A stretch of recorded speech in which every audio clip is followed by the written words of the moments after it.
वो सबको एक बेकार, कमजोर और बेचारा लड़का लगता था, लेकिन किसी ने नहीं सोचा था कि एक दिन उसकी किस्मत उसे एक ऐसी ताकत देगी जो उसे सबसे खतरनाक फाइटर बना देगी, सिर्फ एक वजह के लिए, अपने प्यार को बचाने के लिए। वोंग एक नॉर्मल कॉलेज स्टूडेंट है, चाइना का, ना ज्यादा दोस्त वाला, ना ही कोई खास पर्सनैलिटी, लेकिन उसके दिल में एक छुपी हुई चिंगारी है, उसके बचपन का प्यार, याओ। याओ उसके क्लास की सबसे ज्यादा पॉपुलर लड़की है, स्मार्ट, ब्यूटीफुल और हर किसी की ड्रीम गर्ल। वोंग ने कभी हिम्मत नहीं की अपने दिल की बात बोलने की, उसे लगता था कि वो याओ के लायक है ही नहीं। लेकिन एक रात जब कॉलेज के फ्रेंड्स एक साथ ट्रूथ एंड डेयर गेम खेल रहे होते हैं, तब सब कुछ बदल जाता है। याओ एक डेयर में कन्फेस करती है कि वो वांग को पसंद करती है। वांग तो जैसे हवा में उड़ने लगता है, उसे लगता था कि जिंदगी की सबसे बड़ी खुशी मिल चुकी है, पर खुशियां ज्यादा देर तक टिकती कहाँ है। याओ के एक और एडमायरर को जो को ये बात पता चल जाती है, जो एक गुंडा है जिसके पास भी बहुत ही पावर और पैसा, एटीट्यूड, सब कुछ है। उसे गुस्सा आ जाता है कि याओ जैसे लड़की ने वांग जैसे लूजर को कैसे पसंद कर लिया। गुस्से में वोंग को सबक सिखाने के लिए निकल पड़ता है, जो अपने गुंडों के साथ वोंग को घेर लेता है और बिना कुछ सोचे समझे उसे मारना शुरू कर देता है। वांग कुछ भी नहीं बोलता, सिर्फ मार खाता रहता है। याओ को ये सब बर्दाश्त नहीं हो रहा होता है, जो उसे वीडियो कॉल करके दिखाता है वांग के साथ क्या कर रहे हो। याओ रोती है, चिल्लाती है, प्लीज उसे छोड़ दो, ये गलत है। लेकिन जो बोलता है कि अगर ये खुद बोले कि ये तुझे पसंद नहीं करेगा तभी मैं रुकूंगा। मार लगातार बढ़ती रहती है, वोंग की आंखों के सामने अंधेरा छाने लगता है, लेकिन उसका दिल, उसका प्यार कभी भी नहीं टूटता। आखिर में वो गुस्से से उठता है और एक गुंडे को जोर से हाथ बट करता है और बिना सोचे समझे नदी में कूद जाता है। सब बहुत ही शॉक्ड हो जाते हैं, जो घबरा जाता है, मेरा तो सिर्फ दिखावा करना था, अगर ये मर गया तो मुझे तो पुलिस पकड़ के ले जाएगी, अब मैं क्या करूँ। वो अपने लोगों को भेजता है वोंग को ढूंढने के लिए, लेकिन वोंग तो शांत पानी में डूब रहा होता है। वो कुछ भी नहीं कह रहा होता है, बस यादें आती रहती है। उसका दिमाग उस दिन पर चला जाता है जब उसने पहली बार याओ को देखा होता है, स्कूल के पहले दिन। सब उसका मजाक उड़ा रहे थे, लेकिन सिर्फ याओ ही थी जिसने कि उसके साथ इंसान जैसा बर्ताव किया। उस पल उसे लगा था कि शायद से दुनिया में कोई है जो कि उसे समझ सकता है। तभी से उसके दिल में याओ के लिए जगह बन गई थी। अब उसे लगता है कि अब सब कुछ खत्म हो गया है, लेकिन तभी सब कुछ अजीब हो जाता है। उसकी नजर एक पानी के अंदर चमत्कार क्यूब पर पड़ती है। वांग उस क्यूब की तरफ हाथ बढ़ाता है, जैसे ही वो उस क्यूब को छूता है, क्यूब एकदम से उसके अंदर समा जाता है। अब सब कुछ गोल गोल घूमने लगता है। वांग को लगता है कि जैसे कोई उसे स्पेस के बीच खींच रहा हो, वक्त और जगह से परे लेकर जा रहा हो। आंखें खुलती है तो वो एक अजीब से ट्रांसपेरेंट रूम में होता है, जहाँ से दूर दूर तक सिर्फ तारे ही दिखाई दे रहे होते हैं। वो घबरा जाता है, समझ नहीं पाता है कि उसके साथ क्या हो रहा है। तभी उसके अंदर से एक आवाज आती है, स्वागत है मास्टर। वो आवाज बताती है कि ये क्यूब एक एशियंट पावर है जो सिर्फ किसी खास व्यक्ति के अंदर ही एक्टिवेट होती है, और वो व्यक्ति बन चुका है। इससे पहले कि वो और कुछ समझ पाए, वो एक पल में दोबारा से टेलीपोर्ट हो जाता है, इस बार सीधा नदी के ऊपर आसमान में।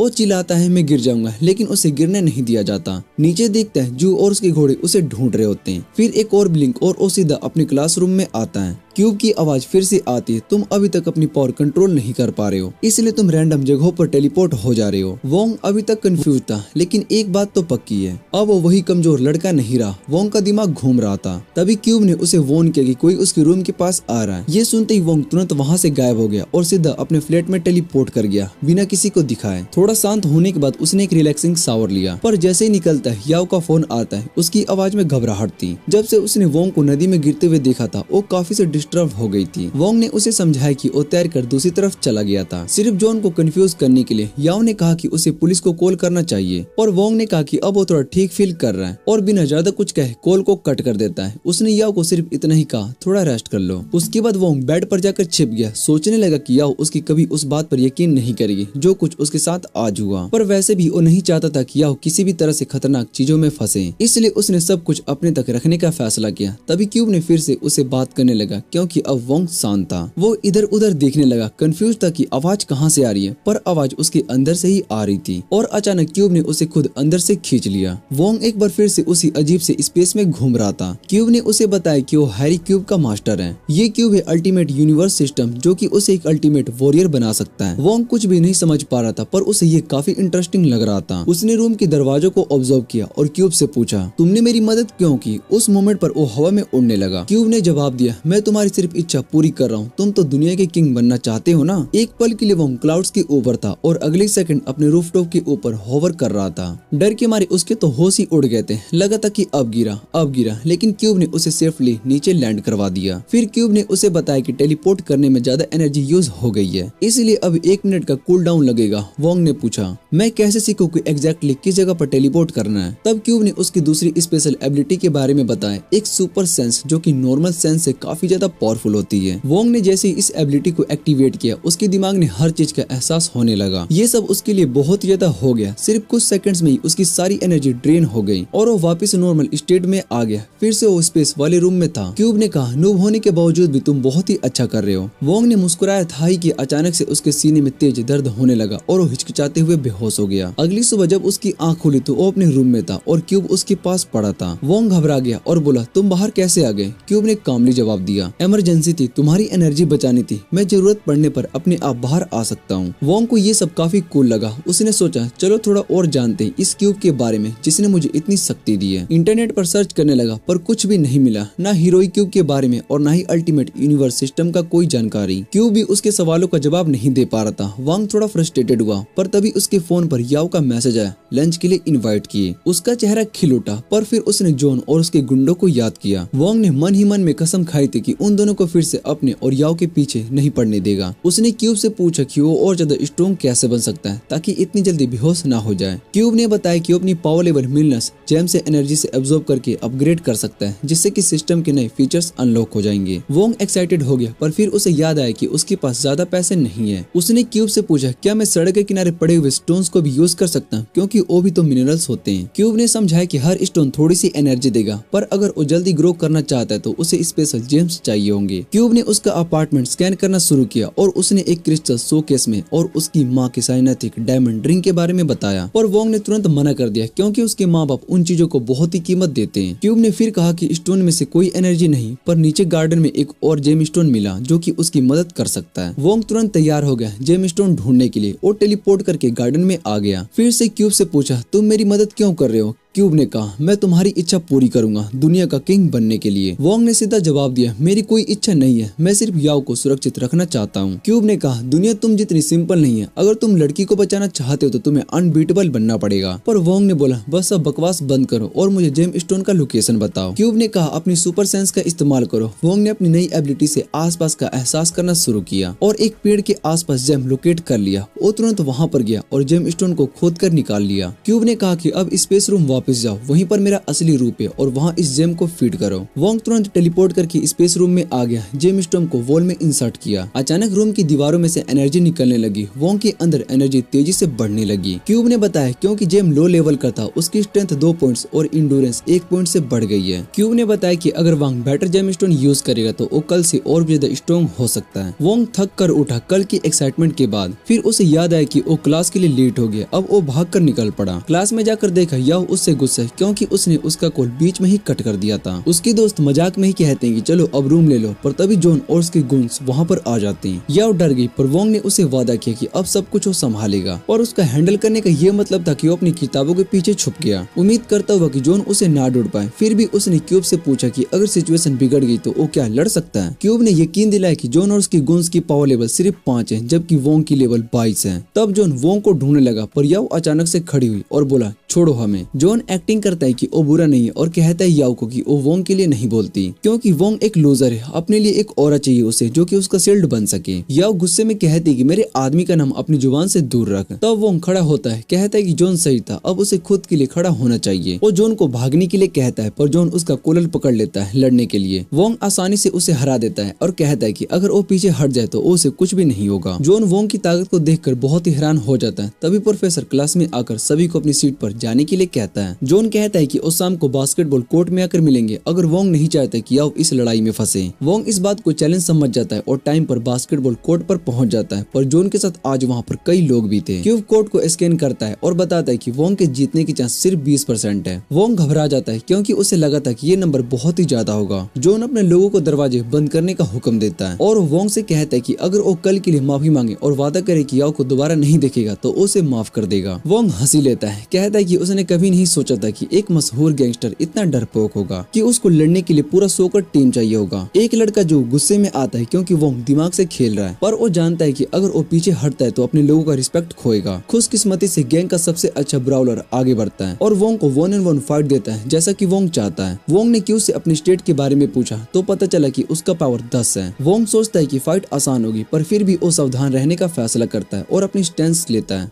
बैडली मतलब कि वो गांडवा लड़का बास्केटबॉल उठाता है और पूरी ताकत से वोंग पर चार्ज करता है। फिर वो तुरंत एक के बाद एक तेज पंचेस बरसाने लगता है, लेकिन वोंग सब कुछ डॉज कर लेता है और थोड़ी देर में बैडली थक कर हार मान लेता है। और फिर भी आगे बढ़ने की कोशिश करता है और उसके दोस्तों का हौसला बढ़ाते हुए, और वोंग उसका पैर पकड़ लेता है और एक जबरदस्त वार मार के उसे बेहोश कर देता है। वोंग उसको दूर फेंक देता है। फिर जॉन और उसके गैंग वालों की तरफ देखता है, जो कि अभी भी अपने बेस्ट ब्रोलर के गिरने पर यकीन नहीं कर पा रहे होते हैं। वोंग जॉन को कहता है कि अब तुम्हारी बारी है, पर जॉन हंसने लगता है, मैं पागल नहीं हूँ जो कि अकेला तुमसे लड़ूंगा। वोंग समझ जाता है कि अब उसे सबको एक साथ फेस करना पड़ेगा। तब सिस्टम बताता है कि बैडली को हराने के बाद उसके जीतने के चांसेस 30% बढ़ गए हैं। जैसे ही जॉन के गुंग्स वोंग पर आते हैं, वोंग समझ जाता है कि अब सिर्फ जंग जीतने के लिए पूरी जान लगानी पड़ेगी। गुंग्स उस पर हर तरफ से अटैक करते हैं, लेकिन वो सबको डॉज करता है और फिर फाइट करता है। तब एक लड़का पीछे से अटैक करता है। वोंग पहले अटैक को डॉज कर लेता है क्योंकि क्यूब ने वार्निंग दी थी, पर फिर दूसरे लड़के ने उसे पीछे से किक मारकर उसका बैलेंस बिगाड़ दिया। वोंग बहुत ही गुस्से में आ जाता है और उस लड़के पर दौड़ता है जिसने कि उसे एम्ब्यूज किया था। वो उस पर फ्यूचर जनरेशन अंडर 3000 मूव मारकर उसे हवा में उड़ा देता है। जॉन समझ जाता है कि सिचुएशन उसके हिसाब से बहुत ही मुश्किल है और वो अपने आदमियों को दोबारा अटैक करने का हुक्म देता है। इस बार वोंग अपनी एथलेटिक स्किल का यूज करता है, अटैकर से थोड़ा डिस्टेंस बनाता है और एक एक करके उन्हें निशाना बनाता है। लेकिन फाइट में नूब होने की वजह से वो एक बार फिर से गार्ड को खोल बैठता है और एक जोर का पंच झेलता है। गैंगस्टर फिर से हर तरफ से उस पर अटैक करते हैं, पर वोंग उनके पंचेस को एक छाट की तरह खा जाता है और हर एक को एक ही हिट में गिरा देता है। फिर वो एक लड़के का पैर पकड़ता है, उसे घुमाता है और उसे जॉन की तरफ फेंक देता है, जिससे कि जॉन की नाक लगती है। जब तक जॉन गिर कर उठता है, तब तक वोंग ने अपने सारे लीकेज को खत्म कर दिया होता है। जॉन अब डर के मारे उसकी हालत खराब हो चुकी होती है, पर वोंग भी अपनी लिमिट पर पहुंच चुका होता है। क्यूब ने उसे चेतावनी दी थी, पर फिर भी वो जॉन की तरफ बढ़ता है ताकि सब कुछ खत्म कर सके। जॉन चीख कर कहता है कि छोड़ दो मुझे। तभी लाइट्स चलती है और एक गैंग वहाँ पर आ जाती है। वो सरकास्ट के लिए ताली बजाने लगते हैं जॉन और उसके गैंग के लिए। कहते हैं कि एक आदमी ने मिलकर तुम्हारा ये हाल कर दिया। जॉन उठकर राइवल गैंग के लीडर हुआन से पूछते हैं कि तुम्हें यहाँ पर क्या करना है। हुआन हंसकर कहता है कि मैं बस यहाँ पर तुम पर हंसने के लिए आया हूँ। फिर वो जॉन को बुरी तरीके से गाली देता है। कहता है कि वो एक रुकी है जो कि गैंग में रहने के लायक भी नहीं है और वो लीड करना तो बहुत ही दूर की बात है। तभी वो बीच में बोल पड़ता है, हुआन तुम चले जाओ, मुझे जॉन के साथ कुछ अधूरा काम पूरा करना है। लेकिन जल्दी वो समझ जाता है कि ये बहुत ही गलत है, क्योंकि हुआन इस बात से बहुत ही नाराज हो जाता है। वो अपने गुंस को भेजता है वोंग को सबक सिखाने के लिए। क्यूब वोंग को बताता है कि इस फाइट में जितना मुमकिन नहीं है, बेहतर है कि तुम भाग जाओ। वोंग एडवाइस सुनकर भागना शुरू कर देता है, लेकिन असली प्लान के नेक्स्ट स्टेप के लिए जब वो शैडोस वाली जगह पर पहुंचता है, वो अपनी पावर से टेलीपोर्ट करता है एकदम से इलेक्ट्रिक स्विच बोर्ड के पास और बिजली बंद कर देता है। गैंगस्टर बिजली जाने से हैरान हो जाते हैं। तभी वोंग तुरंत टेलीपोर्ट करता है हुमान के पीछे, बिना उसको समझने का मौका दिए उसे जमीन पर गिरा देता है। फिर वो उसके गुंस पर अटैक करता है, जो कि अभी अंधेरे में एडजस्ट नहीं कर पाए हैं। एक गैंग का मेंबर बिजली वापस जलाने के लिए जाता है, लेकिन तब तक देर हो चुकी होती है, क्योंकि वोंग ने पहले ही हुआन को फटाफट खत्म कर दिया होता है। जॉन अब डरा हुआ होता है, पर वोंग उसके पास जाने से पहले कॉलेज अथॉरिटीज दरवाजा खोलते हैं, क्योंकि उन्होंने बास्केटबॉल कोर्ट यूज करने की परमिशन नहीं ली होती है। याओ भी उनके साथ होती है, क्योंकि उसे पता होता है कि वोंग अंदर है और गैंगस्टर उसको मार रहे होंगे। अंदर जाके वोंग देखते कि जॉन चुपके से भागने की कोशिश कर रहा है, तो उसके सामने टेलीपोर्ट कर लेता है। जॉन जमीन पर सर मारते हुए माफी मांगता है कि उसने वोंग से फाइट शुरू की। वोंग को लगता है कि ये मौका है सब कुछ सुलझाने का, और वो जॉन को स्पेस कोर्ट बनाने का प्लान बनाता है। जल्दी कॉलेज अथॉरिटीज दरवाजा तोड़कर हॉल में एंटर करते हैं, जहां जॉन एक्टिंग करता है और वोंग को मार रहा है। वोंग के प्लान के मुताबिक जॉन पूरी जिम्मेदारी लेता है बास्केटबॉल कोर्ट यूज करके हुमान के गैंग के साथ फाइट करने की,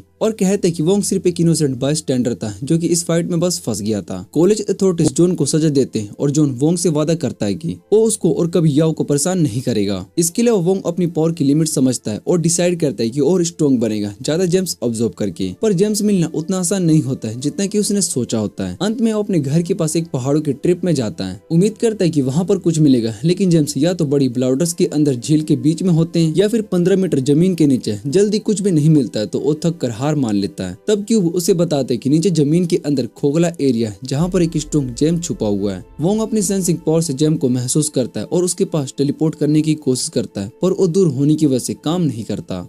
वोंग ने सोचा कि पहले होलो एरिया तक जाने का रास्ता ढूंढता हूँ, फिर वहाँ से जैम लेने की कोशिश करता हूँ। थोड़ी देर में उसे होलो एरिया का एंट्रेंस मिल गया और वो वहाँ पर टेलीपोर्ट कर गया, लेकिन वहाँ जाकर उसने देखा कि वहाँ पर कुछ भी नहीं था। अचानक उसने महसूस किया कि सील्ड केव के अंदर से हवा गुजर रही है। तब उसको समझ में आया कि उसके पास एक और केव भी हो सकता है। वोंग ने हवा के सोर्स को फॉलो करते हुए दूसरे केव का लोकेशन ढूंढ लिया और वहाँ पर टेलीपोर्ट कर गया। वहाँ उसे नेचुरल जेम्स का एक बहुत ही बड़ा क्लस्टर मिला जो कि बहुत ही पावरफुल था। वोंग खुश होकर सोचने लगा कि अब अपने टूल्स लेकर वापिस आएगा और उन जेम्स को माइन करेगा, लेकिन उसे पता नहीं था कि एक भयानक सांप उसके पीछे ही छुपकर बैठा हुआ था। सांप चुपके से अपना मुंह खोल रहा था वोंग को पूरा निगल जाए। लेकिन किस्मत से वोंग उसी वक्त टेलीपोर्ट कर गया और अपनी मौत से बच गया। वो सब कंफ्यूज होकर उसके पीछे पीछे आता रहा, फिर उसे निगलने की कोशिश करता रहा। वोंग ने तुरंत पास ही में जो जेम्स थे उनके पास टेलीपोर्ट करके उन्हें तोड़ना शुरू कर दिया। उसने एक जेम स्टोन को पानी में गिरा दिया और सोचा कि अपने सुपर सेंस से उसकी लोकेशन ढूंढकर पानी में जाकर उसे वापस लेकर आ जाएगा। जब उसने अपना सुपर सेंस यूज किया तो उसने देखा कि एक बड़ा सा सांप उसके बिल्कुल पास ही था।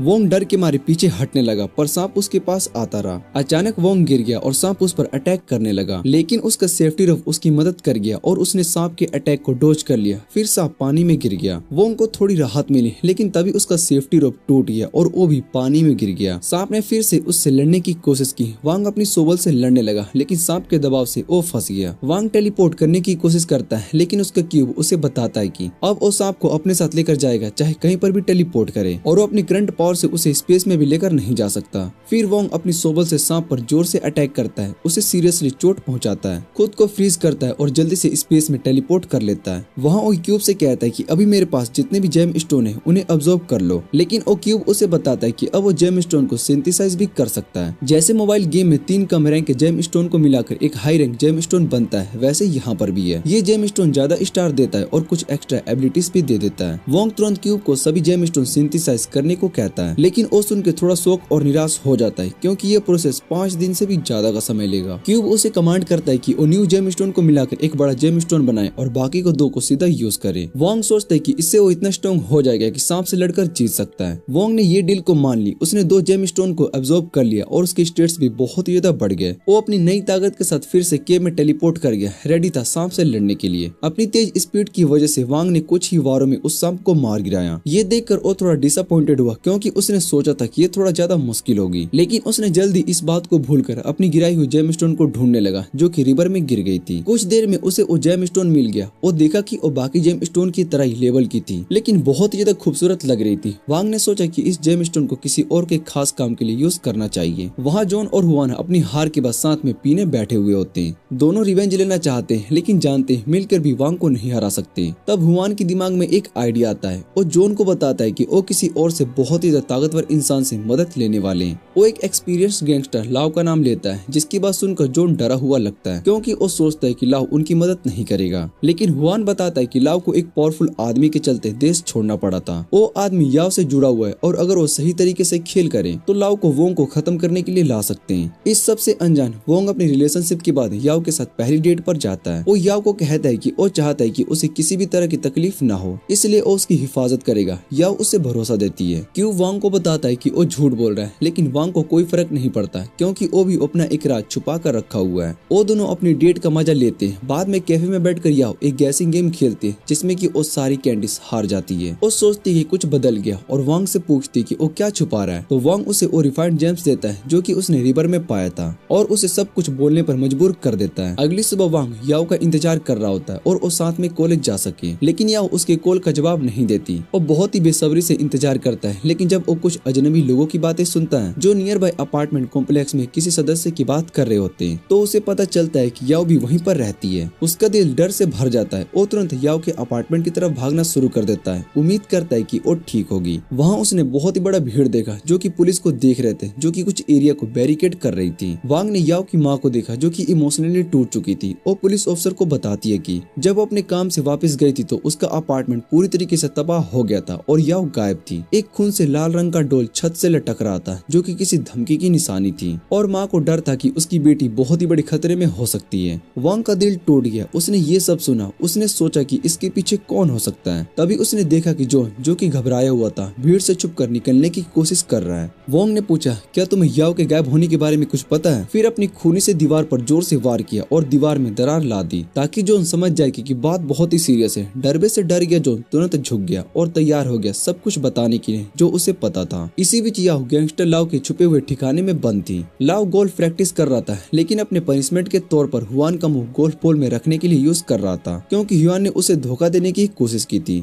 गोल्फ प्रैक्टिस खत्म करने के बाद, जिसमें हुआन को काफी चोट लगी थी, लाव बंधी हुई और चुप कर याव की तरफ मुड़ता है। वो कहता है कि तुमने मेरा गुस्सा देखा है, अब तुम्हें मेरी बात माननी पड़ेगी। फिर वो उसे एक आदमी जिन की फोटो दिखाता है और पूछते है कि तुम्हारा उससे क्या रिश्ता है। याव कहते है कि मुझे उस आदमी के बारे में कुछ भी नहीं पता। लाव को शक होता है क्योंकि जिन ने पहले पूरी ऑर्गेनाइजेशन के खिलाफ खड़ा होकर याव की तरफ हिफाजत की थी। वो गुस्से में आ जाता है जब याव लाओ बार बार कहती कि वो जिन को नहीं जानती। लाओ उसे मारने वाला होता है, लेकिन उसका बटलर आता है और कहता है रुको, तुम्हें रुकना चाहिए। बटलर कहता है कि याओ शायद से जिन को नहीं जानती, लेकिन जिन उसे जानता है। अगर वाकई वो उसे चाहता तो अब तक उसे बचाने के लिए आ चुका होता। लाओ कहता है कि जिन जल्दी ही आ जाएगा, मैंने उसे हराने के लिए लाए हैं ताकतवर मार्शल आर्ट्स हायर किए। बटलर कहता है कि हमें नहीं पता कि जिन कितना पावरफुल है, हो सकता है कि मास्टर भी उसे नहीं हरा पाए। फिर वो कहते हैं कि जिन को रुकना मुश्किल हो तो हम याओ को अपना बंदी बनाकर उसे सरेंडर करवा सकते हैं, लेकिन तभी जब याओ जिंदा और ठीक हो। अगर याओ मर गई तो जिन गुस्से से और दर्द से फूट जाएगा और तब उसे कोई भी बदला लेने से नहीं रोक सकता है। बटलर की बात सुनकर लाओ समझदार होकर कहता है कि ठीक है,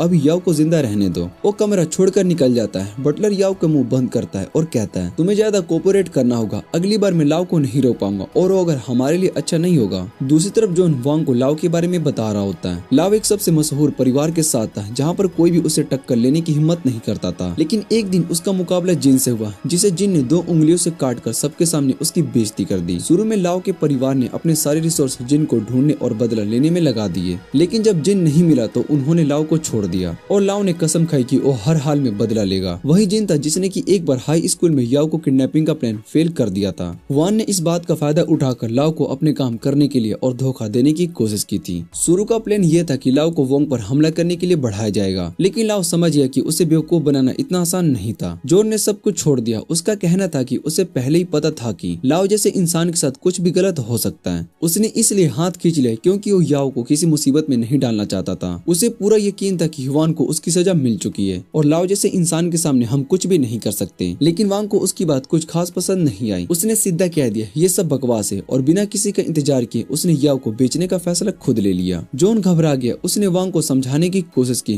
तूने सुना नहीं मैंने क्या कहा? वांग ने उसकी बात का सीधा जवाब दे दिया, मैं किसी से नहीं डरता। मैंने याओ से वादा किया है कि मैं तुम्हें हमेशा बचाऊंगा। उसने जॉन से कहा कि तुम अपने पाप का प्रायश्चित कर चुके हो। तुमने मुझे लाओ के बारे में सब कुछ सच बता दिया, बस अब पुलिस को बुला लो, फॉर्मेलिटीज वहाँ पर देख लेंगे। फिर बिना किसी देरी के वांग सीधा निकल पड़ा उस बिल्डिंग की तरफ जहाँ पर याओ को बंद करके रखा गया था। वो उस जेम स्टोन की एनर्जी को फील करके बिल्डिंग तक पहुंचा जो उसने याओ को दिया था। अंदर लाओ बटलर से पूछते कि क्या तुम्हें लगता है कि हम जिन को नहीं हरा सकते? बटलर थोड़ा हेजिटेट था। उसे पूरा भरोसा था, लेकिन उसने कहा था चाहे जीत ना मिले लेकिन जिन बिना चोट के यहाँ से नहीं जाएगा। तभी एक मार्शल मास्टर जो कि वहाँ पर मौजूद था लाओ को चिढ़ाता है, मैं यहाँ पर सिर्फ जिन को चोट पहुँचाने के लिए नहीं, उसे मारने के लिए आया हूँ। हमारे बीच एक पुराना हिसाब बाकी है। लाओ बस हल्का सा मुस्कुरा दिया। उसे उसकी ये घमंड भरी बात पसंद आई क्योंकि ये तो वही था जो कि वो चाहता था, एक जबरदस्त जंग अपने सबसे बड़े दुश्मन के साथ। उधर वोंग बिल्डिंग में एंटर करता है और क्यूब तुरंत उसे वॉर्न करता है, बहुत ही पावरफुल दुश्मन यहाँ पर मौजूद है। वांग उनकी प्रेजेंस महसूस करता है। उसने क्यूब से जेम स्टोन सिंथेसिस का स्टेटस पूछा। क्यूब ने बताया बस 30 मिनट और फिर अब्सॉर्ब होने के लिए रेडी होंगे। वोंग ने एक गहरी सांस ली और बिना डरे बिल्डिंग के अंदर बढ़ने लगा,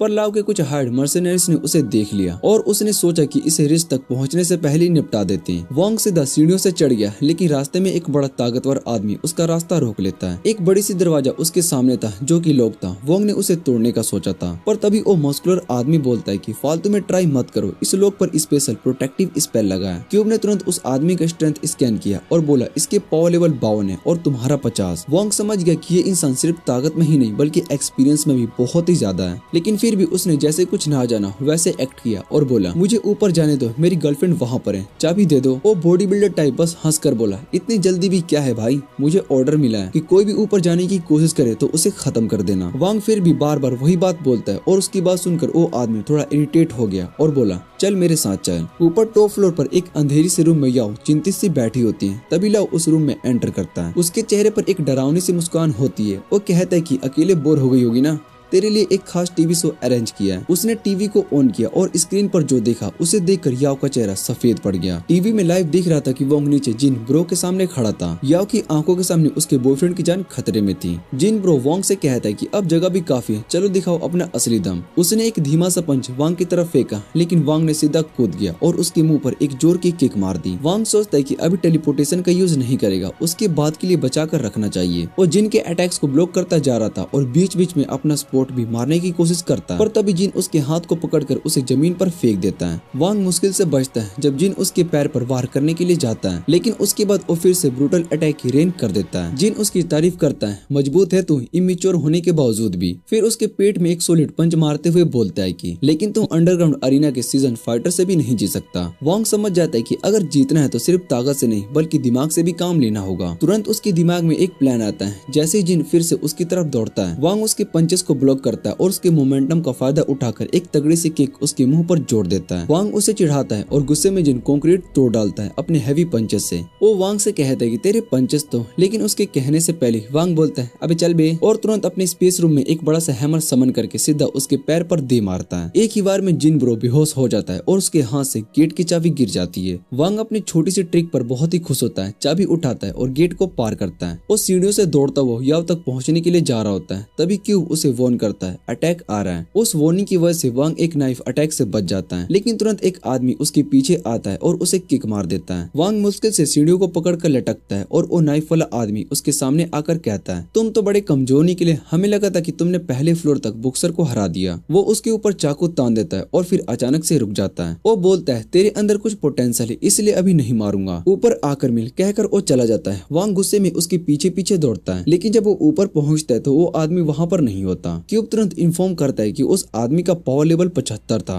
ये सुनकर वांग बहुत ही हिल जाता है और शॉक में आ जाता है, इतना ज्यादा। और वो तो कुछ खास स्ट्रॉन्ग नहीं दिख रहा था। वांग कसम खाता है कि चाहे जो भी हो जाए इसे गिरा कर रहूंगा। वो एक खाली रूम में पहुंचता है जहाँ पर वो खतरनाक असासिन्स उसके लिए छुप कर बैठे हुए होते हैं। वो वांग को शांत नजर से देखता रहता है और फिर अचानक से एक तेज अटैक के साथ उस पर टूट पड़ता है। वांग मुश्किल से उस अटैक से बच पाता है, लेकिन असासिन अपने तेज चाकू वाले वार से उसे लगातार पीछे धकेलते रहते हैं। अचानक वो अपना चाकू वांग की तरफ फेंकता है, जो कि चूक जाता है, और उसके बाद अपनी सुपरनेचुरल पावर का यूज करके उस चाकू को वापस बुला लेता है। वांग उस सेकंड भी अटैक से बच जाता है और पलटकर उसे दो जोर से किक मार देता है। असासिन हैरान हो जाता है, पर वांग तो बोरेट से यान करते हुए कहता है कि तू तो इंटरेस्टिंग भी नहीं है भाई। ये सुनकर असासिन गुस्से में कांप उठता है और तुरंत हवा में घुल जाता है, फिर शैडोज में छुप जाता है। वो पूरी तरीके से यकीन में था कि वांग उसे नहीं जीत सकता, क्योंकि उसने बचपन से अंधकार और खतरनाक हालत में असासिन बनना सीखा है। वो लिटरली एक बैट जैसा बन चुका है और फिर अपने आवाजों से अपने शिकार को लोकेट कर लेता है। उसके दिमाग में होता है कि अगर दिखाई नहीं दिया तो वांग कुछ भी नहीं कर पाएगा, लेकिन उसे क्या पता कि वांग के पास भी एक सुपर सेंसिबिलिटी है। असासिन चुपके से उसके पीछे आता है और वार करने के लिए, पर वांग पहले से ही रेडी होता है और सीधा एक जोर का थप्पड़ उसके मुंह पर जोड़ देता है। गुस्से में आकर असासिन अब अपनी स्पीड का पूरा यूज करता है और वांग उसका रास्ता भी पहले से ही समझ चुका होता है। वो तुरंत अपने स्टोर से एक बास्केटबॉल जैसा बैट निकालता है और एक ही शॉट में होम रन खेलता है सीधा उसके दोनों बॉल्स पर। असासिन वहीं पर गिर जाता है। Game over. वांग पहले फ्लोर पर पहुंचता है, जहां एक बूढ़ा आदमी उसका इंतजार कर रहा होता है। वो बूढ़ा एक नॉन स्किपेबल कट सीन शुरू करता है। वांग की तारीफ करते हुए कहता है वाह इतना दूर आ गया, लेकिन वांग उसकी बात पूरी होने से पहले ही अपना बैट उसके सर पर जड़ देता है, पर ओल्ड मैन उस बैट को ब्लॉक कर लेता है और तुरंत वांग को खींचकर एक झटके में जमीन पर पटक देता है। वो देखता है कि वांग अभी भी होश में, तो वो डिसाइड करता है कि असली गेम शुरू करेंगे। तभी क्यूब कहता है कि 1 मिनट बाकी है जेम सिंथेसाइज के लिए। वांग कॉन्फिडेंट होता है, बस 1 मिनट रोक लूंगा, और ओल्ड मैन तुरंत उसे चौके होल्ड में ले लेता है और वांग तुरंत अपने स्टोरेज से एक छुरा निकालता है, पर बुढ़ा उसे पकड़ लेता है। तभी वांग छुरी को टेलीपोर्ट करके दूसरे हाथ में ले जाता है और बुढ़े आदमी को चोट पहुंचाता है, चौके होल्ड से निकल जाता है। वो एक जोर का पंच मारने की कोशिश करता है, लेकिन चोट तो सिर्फ उसके हाथ को ही लगती है। ओल्ड मैन अपने मसल को फ्लेक्स करते हुए दिखाता है तेरे पास ताकत नहीं है मुझसे लड़ने की। फिर वो एक पंच में जमीन में छेद कर देता है और एक के बाद एक अटैक से वांग को पीटना शुरू कर देता है। वांग बार बार गिरता है और बार बार उड़ता है, पर उसका हर अटैक बेकार हो जाता है। वो चिल्लाकर कहता है कि चाहे जो भी हो जाए मैं याव को बचाऊंगा, पर बूढ़ा उसका हाथ तोड़ देता है और कहता है कितना भोला है रे तू।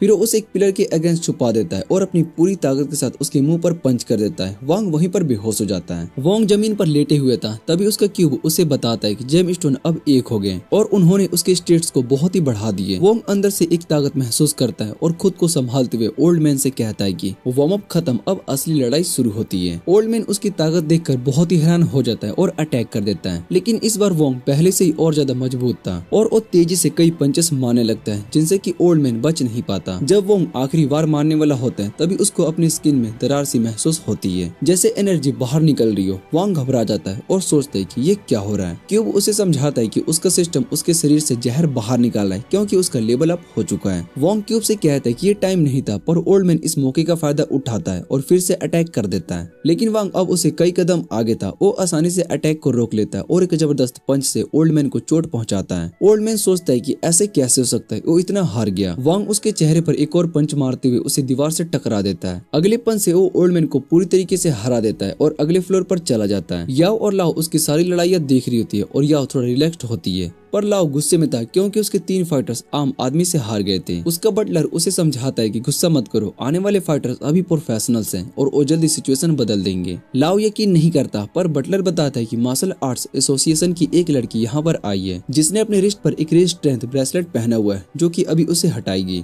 तो सबके लिए खतरा बन जाएगी, इसलिए हमें तुरंत बिल्डिंग छोड़ देनी चाहिए। वही वांग अपनी चोटों और थकान के बावजूद आगे बढ़ता जा रहा था। क्यूब उसे बताता है कि अभी वो इमोशनल तौर पर स्टेबल नहीं है और उसे शांत होना चाहिए ताकि अपनी पूरी ताकत दिखाए, पर वांग कहता है कि वो शांत नहीं हो सकता है क्योंकि याओ खतरे में है। वांग छत पर पहुंचता है और जब दरवाजा खोलते थे 2 मार्शल आर्टिस्ट उसका इंतजार कर रहे होते हैं जो कि उसके अगले ओपोनेंट है। एक लड़की क्यू खुशी से उसका स्वागत करती है। वांग समझ नहीं पा रहा होता है कि वो क्या कह रही है। क्यू अपने पास से एक स्पेशल इन्फॉर्मेंट थर्मोमीटर निकालती है और वांग की तरफ भागती है। वांग थोड़ा हैरान होता है, पर वो क्यू को अपने दिल के पास डिवाइस पॉइंट कर देता है। डिवाइस एक रीडिंग दिखाता है 0, मतलब कि वांग के पास कोई सुपरनेचुरल पावर नहीं है। क्यू ये देखकर बहुत ही हैरान हो जाती है। वांग इतने मजबूत ओपोनेंट को हरा कर भी कोई सुपर ह्यूमन नहीं है। उसका साथ स्टोन भी उसका एनालाइज कर रहा होता है। स्टोन कहता है कि वो कल्टीवेटर नहीं है, उसमें ना कि इंटरनल एनर्जी है और ना ही मार्शल आर्ट्स ट्रेनिंग। वो सोचता है कि शायद से वो कोई स्पेशल टेक्निक का यूज करता है जैसे बॉडी रिफाइनिंग, जो कि सिर्फ उसकी फिजिकल स्ट्रेंथ बढ़ाता है। क्यों खुशी से झूम उठती है। वो सोचती है कि वो वोंग की ताकत को छीनकर खुद भी और मजबूत हो जाएगी, लेकिन वोंग को समझ में आता है कि ये लोग क्या बात कर रहे हैं। फिर क्यों को याद आता है कि उसके मामा ने उसे ज्यादा बेहतर तरीके से पाला है। वो अपनी खुशी को रोककर वोंग से मिलती है। बेवकूफ वोंग बिना किसी शक किए उसे हाथ मिलाता है। अचानक क्यों उसके चेहरे पर पंच मार देती है और पूछती है कैसे हो। वोंग गुस्से में आ जाता है कि उसके साथ खेल खेला गया है। वो क्यों को अपरकट कर देता है, लेकिन क्यों एक मिसोचेस्ट है जो कि दर्द को एंजॉय करती है। वो वोंग के पंच की एनर्जी को ऑब्जर्व कर लेती है। शर्माते हुए कहती कि वोंग की इंटरनल एनर्जी बिल्कुल नए माइनिंग हुए जेम स्टोन की तरह शुद्ध है। वोंग समझ जाता है कि वो कितनी परवेट है। वो उसका हाथ छोड़ देता है, लेकिन क्यों और मांगती है और पंचेस मारना शुरू कर देती है। उसके पंचेस वोंग को और ज्यादा हर्ट नहीं करते, पर वोंग गुस्से में आकर उसे रोकना चाहता है कि वो अपनी पूरी ताकत से उसको किक मारकर कहती है थोड़ा सीरियस हो जाना। जबकि वोंग की तरफ बढ़ता है, स्टोन वोंग को बताता है कि उस लड़की के सामने उसका कोई चांस नहीं है। वो कहता है कि बेहतर ये हुआ कि वो अपने फाइनल बैडेस्ट वर्ड कहे और मर जाए। अगले पल क्यू अपनी पूरी ताकत से वोंग को किक मारकर उसे पिलर से टकरा देती है। वोंग चक्कर खाने लगता है और वो डिसाइड करता है कि अब अपनी पूरी ताकत दिखाएगा। वो क्यू को बताना चाहता है कि वो असली जेंडर इक्वलिटी में यकीन रखता है। वो उस पर पूरी ताकत से पंच करता है, लेकिन क्यू और ज्यादा मजा लेने लगती है। वो और तेज होकर वोंग पर हमला करती है और कहती कि और ज्यादा जबरदस्ती करो। वोंग भी उसकी बात को मान लेता है और जोर जोर से उसको मारना शुरू कर देता है, पर क्यू लगातार कहती कि और जोर से। डैडी और स्टोन उसकी मेंटल हालत को लेकर बहुत ही परेशान हो जाते हैं। फिर क्यू फिर से वोंग पर अटैक करती है। अब उसके अंदर छुपी हुई दर्द एनर्जी सरफेस पर आने लगती है। स्टोन उसे रोकता है, कहता है कि अपनी पावर को यूज ना करे, पर क्यू उसकी बात नहीं सुनती। वो वोंग की तरफ बढ़ती है। उसके हाथ पंजे बन चुके होते हैं। वो कहती है कि वोंग की ताकत को छीनकर और मजबूत बनेगी ताकि और स्टोन अपनी ऑर्गेनाइजेशन से आजाद हो सके। फिर वो जंगली हो जाती है। श्राप क्लास से वोंग की स्किन चीरकर अटैक करती है। जब वोंग अपनी बैलेंस को वापस पा लेता है, क्यू पीछे से उस पर झपट पड़ती है और उसका खून चाटने लगती है। वांग क्यू को धक्का देता है। फिर से एक मेंटल पोल बुलाता है अपनी लड़ाई के लिए, लेकिन क्यू उसके खून पीने के बाद और ज्यादा मजबूत हो गई और वो वांग को वॉल से टकरा देती है। वांग समझ जाता है कि अब वो डिसएडवांटेज में है। वो अपना पूरा ध्यान लड़ाई पर लगा देता है। जैसे ही वो उठता है, क्यू फिर से उस पर दौड़ती है। तेज पंजे से उसका गले को काटने वाली होती है। वांग इंतजार करता है ताकि वो उसके अटैक को काउंटर कर सके, लेकिन क्यू उसके पंच से बचकर उस पर जंप करके अटैक करती है। वो अपनी छुपी हुई एनर्जी फिर से रिलीज करती है। वांग समहाउ अटैक को डॉज कर लेता है, फिर पोल से मारने की कोशिश करने लगता है, पर क्यू अब और ज्यादा तेजी से चलती है और अचानक से उसके अटैक से बचती है। फिर उसके पीछे चली जाती है उसका खून और ताकत चूसने के लिए। जब वांग उसे धक्का देता है, क्यू अपने ऊपर कंट्रोल खो बैठती है। उसकी डार्क एनर्जी एक भेड़िए की शक्ल ले लेती है उसके आसपास। स्टोन समझ जाता है कि वो खतरनाक हालत में आ रही है। वो तुरंत उसके प्रेशर पॉइंट पर पिन फेंकता है ताकि वो बेहोश हो जाए। वांग हैरान होता है क्योंकि उसने ऐसा कुछ देखा जो कि उसने सोच से बाहर था। वांग ओपोनेंट्स को देखता ही रह जाता है। स्टोन क्यू के दूसरे प्रेशर पॉइंट को पिन करता है ताकि उसकी ज्यादा एनर्जी उसके जिस्म को नुकसान ना पहुंचाए। वांग सोचता है कि अगर उसे क्यू और स्टोन दोनों से लड़ना पड़े तो वो हार जाएगा, इसलिए वो इस मौके का फायदा उठाकर भागने का प्लान बनाता है। लेकिन स्टोन उसे छुपते हुए देख लेता है और हवा की एक ताकतवर ब्लास्ट वांग की तरफ भेजता है जो कि उसे पीछे धकेल देती है। वांग हैरान होता है क्योंकि उसने नहीं देखा कि उस पर क्या अटैक हुआ। स्टोन भी अच्छा मानसिक स्थिति में नहीं होता है क्योंकि क्यू अभी लेवल अप हुई है और उसे तुरंत मेडिकल मदद चाहिए होगी। वो सोचता है कि लड़ाई जल्दी खत्म होगी और वांग पर हवा का तीर मतलब कि विंड ब्लेड फेंकता है, लेकिन क्यूब उस अटैक की डायरेक्शन बता देता है। वोंग आसानी से उस अटैक को डॉज कर लेता है। स्टोन बहुत ही हैरान होता है कि वोंग ने इनविजिबल अटैक को डॉज किया। अब वो अपनी लड़ाई पर और ज्यादा ध्यान देता है। तभी केकी दर्द से हारने लगती है। स्टोन तुरंत लड़ाई छोड़कर अपनी पत्थर को संभालने लगता है। स्टोन तुरंत लड़ाई को छोड़कर अपनी पत्थर को संभालने लगता है। वो वोंग से कहता है कि वो आगे जाकर अपनी लड़की को बचाए। वोंग इस बदलते हुए हाल से बहुत ही हैरान होता है। वो स्टोन से पूछता है कि क्या तुम हार मान गए हो, पर ध्यान रहे कि पीछे से स्नेक अटैक मत करना। स्टोन गुस्सा हो जाता है, कहता है कि वो ऐसे नहीं लड़ सकता है, क्यों ऐसी हालत में है। पर वो हार भी नहीं मान सकता है, क्योंकि अगर वो हार मान गया तो उसकी ऑर्गेनाइजेशन उसे नहीं माफ करेगी। स्टोन ये बात समझ जाता है। वो डिसाइड करता है कि स्टोन को कोंकर में डालकर रखेगा कि कोई वापस ना ले जाए। वोंग कहता है कि तुम हार नहीं मान रहे तो हमारी लड़ाई अभी खत्म नहीं हुई है। स्टोन समझ जाता है कि सिर्फ बातों से वोंग को यहाँ पर भेजना मुश्किल है, इसलिए उसने अपनी ऑर्गेनाइजेशन का मिलियन कॉइन निकाला, एक ऐसा सिंबल जिसका मतलब होता है विनाश। फिर उसने उसी कॉइन पर अपना ब्लड छिपाकर एक ब्लड पाथ लिया। कहने लगा कि एक कल्टीवेशन की सबसे बड़ी कसम होती है, अगर मैंने वोंग से धोखा किया तो मैं मिट्टी बन जाऊंगा। वोंग ने पूरा सीन चुपके से अपने फोन में रिकॉर्ड कर लिया और फिर स्टोन से वही कॉइन लेते हुए बोला, मैं तुम्हारे जैसे ईमानदार आदमी पर भरोसा करता हूँ। फिर वोंग ने वही कॉइन उसके मुंह पर रगड़ दिया, जैसे कह रहा हो अगली बार तमीज से बात करना। और चौंकाने वाली बात तो ये थी कि मार्शल आर्टिस्ट स्टोन इतनी बेइज्जती के बाद भी चुप रहा। एक इमेच्योर इडियट के सामने सब कुछ सह गया। वांग वहाँ से भाग गया और स्टोन ने तुरंत अपनी टीम के थर्ड मेंबर से कांटेक्ट किया। उसने बोला कि क्योंकि तबीयत ठीक नहीं लग रही है, हमें तुरंत उसे बेस लौटाना होगा। लड़की ने पूरा रीजन पूछने की कोशिश की, लेकिन उसके कुछ बोलने से पहले ही पीछे से किसी ने उस पर अटैक कर दिया और वो बेहोश हो गई।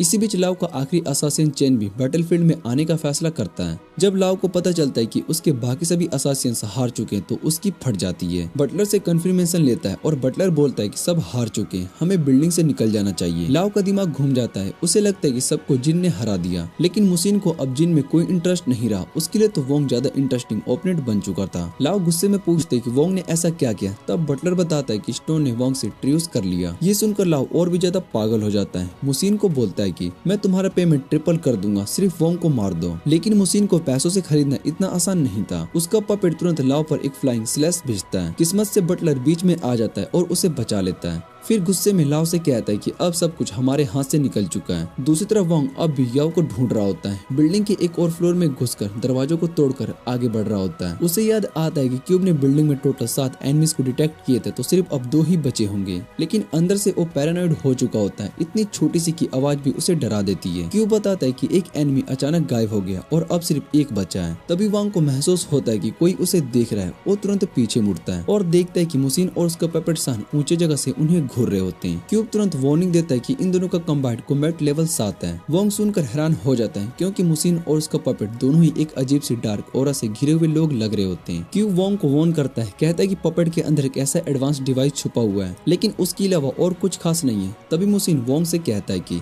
मुझे कमजोर समझकर अंडर एस्टिमेट मत करना, और फिर अपनी पावर रिलीज करता है। एक सिपनिंग किंग मारकर वोंग को हवा में उड़ा देता है। वोंग अभी तक समझ नहीं पाया होता है कि यहाँ पर क्या हो रहा है। तभी मुसीन उसके पास आता है और अपनी स्पिरिचुअल एनर्जी से एक तालिस्मान बनाता है। वो कहता है कि तुम और मैं एक दूसरे से बिल्कुल अपोजिट हैं। तुम सिर्फ ब्रूट स्ट्रेंथ पर भरोसा करते हो और मेरे पास सिर्फ टेक्निक्स है। जब मुसीन अपने स्किल्स का घमंड कर रहा होता है, वहां के आसपास कुछ खाली बियर की बोतल्स मिलती हैं और बिना सोचे समझे वो उन्हें मुसीन पर फेंक देता है। मुसीन तालिस्मान से उन बोतल्स को काट देता है, लेकिन इसी गैप का फायदा उठाकर वोंग उस पर रश कर देता है। लेकिन मुसीन उसके अटैक को डॉज कर लेता है और फिर से एक किक मारकर उसके पीछे गिरा देता है उसको। वोंग लगातार अटैक करता रहता है, लेकिन मुसीन उसे काफी ज्यादा स्किल्ड निकलता है और इजिली उसे वापिस से धकेल देता है। तभी वोंग थोड़ा डस्ट उसकी आंखों में उड़ा देता है। मुसीन कुछ सेकंड्स के लिए अंधा हो जाता है और इसी मोमेंट का फायदा उठाकर वोंग उस पर तेजी से अटैक करता है। मुसीन समहाउ बच जाता है, लेकिन उसकी शर्ट से एक छोटी सी चमत्कार बोतल नीचे गिर जाती है। वोंग उसे संभलने का मौका भी नहीं देता। मुसीन बिल्डिंग के अंदर भागता है जैसे कि प्रोकर कर रहा हो, लेकिन वोंग उसका पीछा नहीं छोड़ता। पंचेस किक्स वोंग लगातार करता रहता है और मुसीन की आई ड्रॉप्स वाली बोतल भी तोड़ देता है। लेकिन कुछ सेकंड्स के लिए मुसीन को मौका मिल जाता है और वो वापिस से रायनथ पकड़ लेता है। फिर एक तालिस्मान वोंग के सीने पर चिपकाकर उसे जोर से पंच करता है। अब मुसीन का टर्न था और वोंग को दीवार तोड़कर फेंक देता है और अपना पपेट उसके नीचे भेज देता है। वोंग एकदम से शॉक रह जाता है, क्योंकि पपेट बिल्कुल भी फ्लैश की स्पीड में मूव करता है और स्पिरिट एनर्जी उस पर बारिश कर देता है। स्पिरिट ग्लिंटिंग गन की तरह अटैक करता है। वोंग कुछ हिट्स खाता है, लेकिन फिर जल्दी से अपना बैलेंस बना लेता है और बुलेट्स को डॉज करके पैरी करता है। फिर वोंग सीधा पपेट पर फुल स्पीड में डैश करता है और अपनी पूरी ताकत से उसे पंच करता है। लेकिन जब तक उसका ध्यान पपेट पर था, तब तक मुसिन उसके पीछे आ चुका था। मुसिन हवा में कूदता है, एक फुल पावर सुपरमैन पंच के साथ वोंग पर अटैक करता है, लेकिन वोंग उसके लिए भी रेडी होता है। दोनों के पंचेस टकराते हैं और जब धूल छोड़ती है तो वोंग के मुंह से 360 डिग्री एंगल में खून का फौरा निकलता है। मुसिन हंसा, उसे लगा कि उसने फाइट को जीत लिया, लेकिन तभी उसे महसूस होता है कि वांग उसके बालों को पकड़ चुका है। मुसिन घबरा जाता है, चीखने लगता है, मेरे बाल, जिन पर वो जोर से 2 बार घंटे आवाजें लगाता है, उन्हें बचाने की कोशिश करता है। वांग अब उस पर उल्टा फ्लर्ट करने लगता है जैसे कि कोई अल्टीमेट परवेट हो।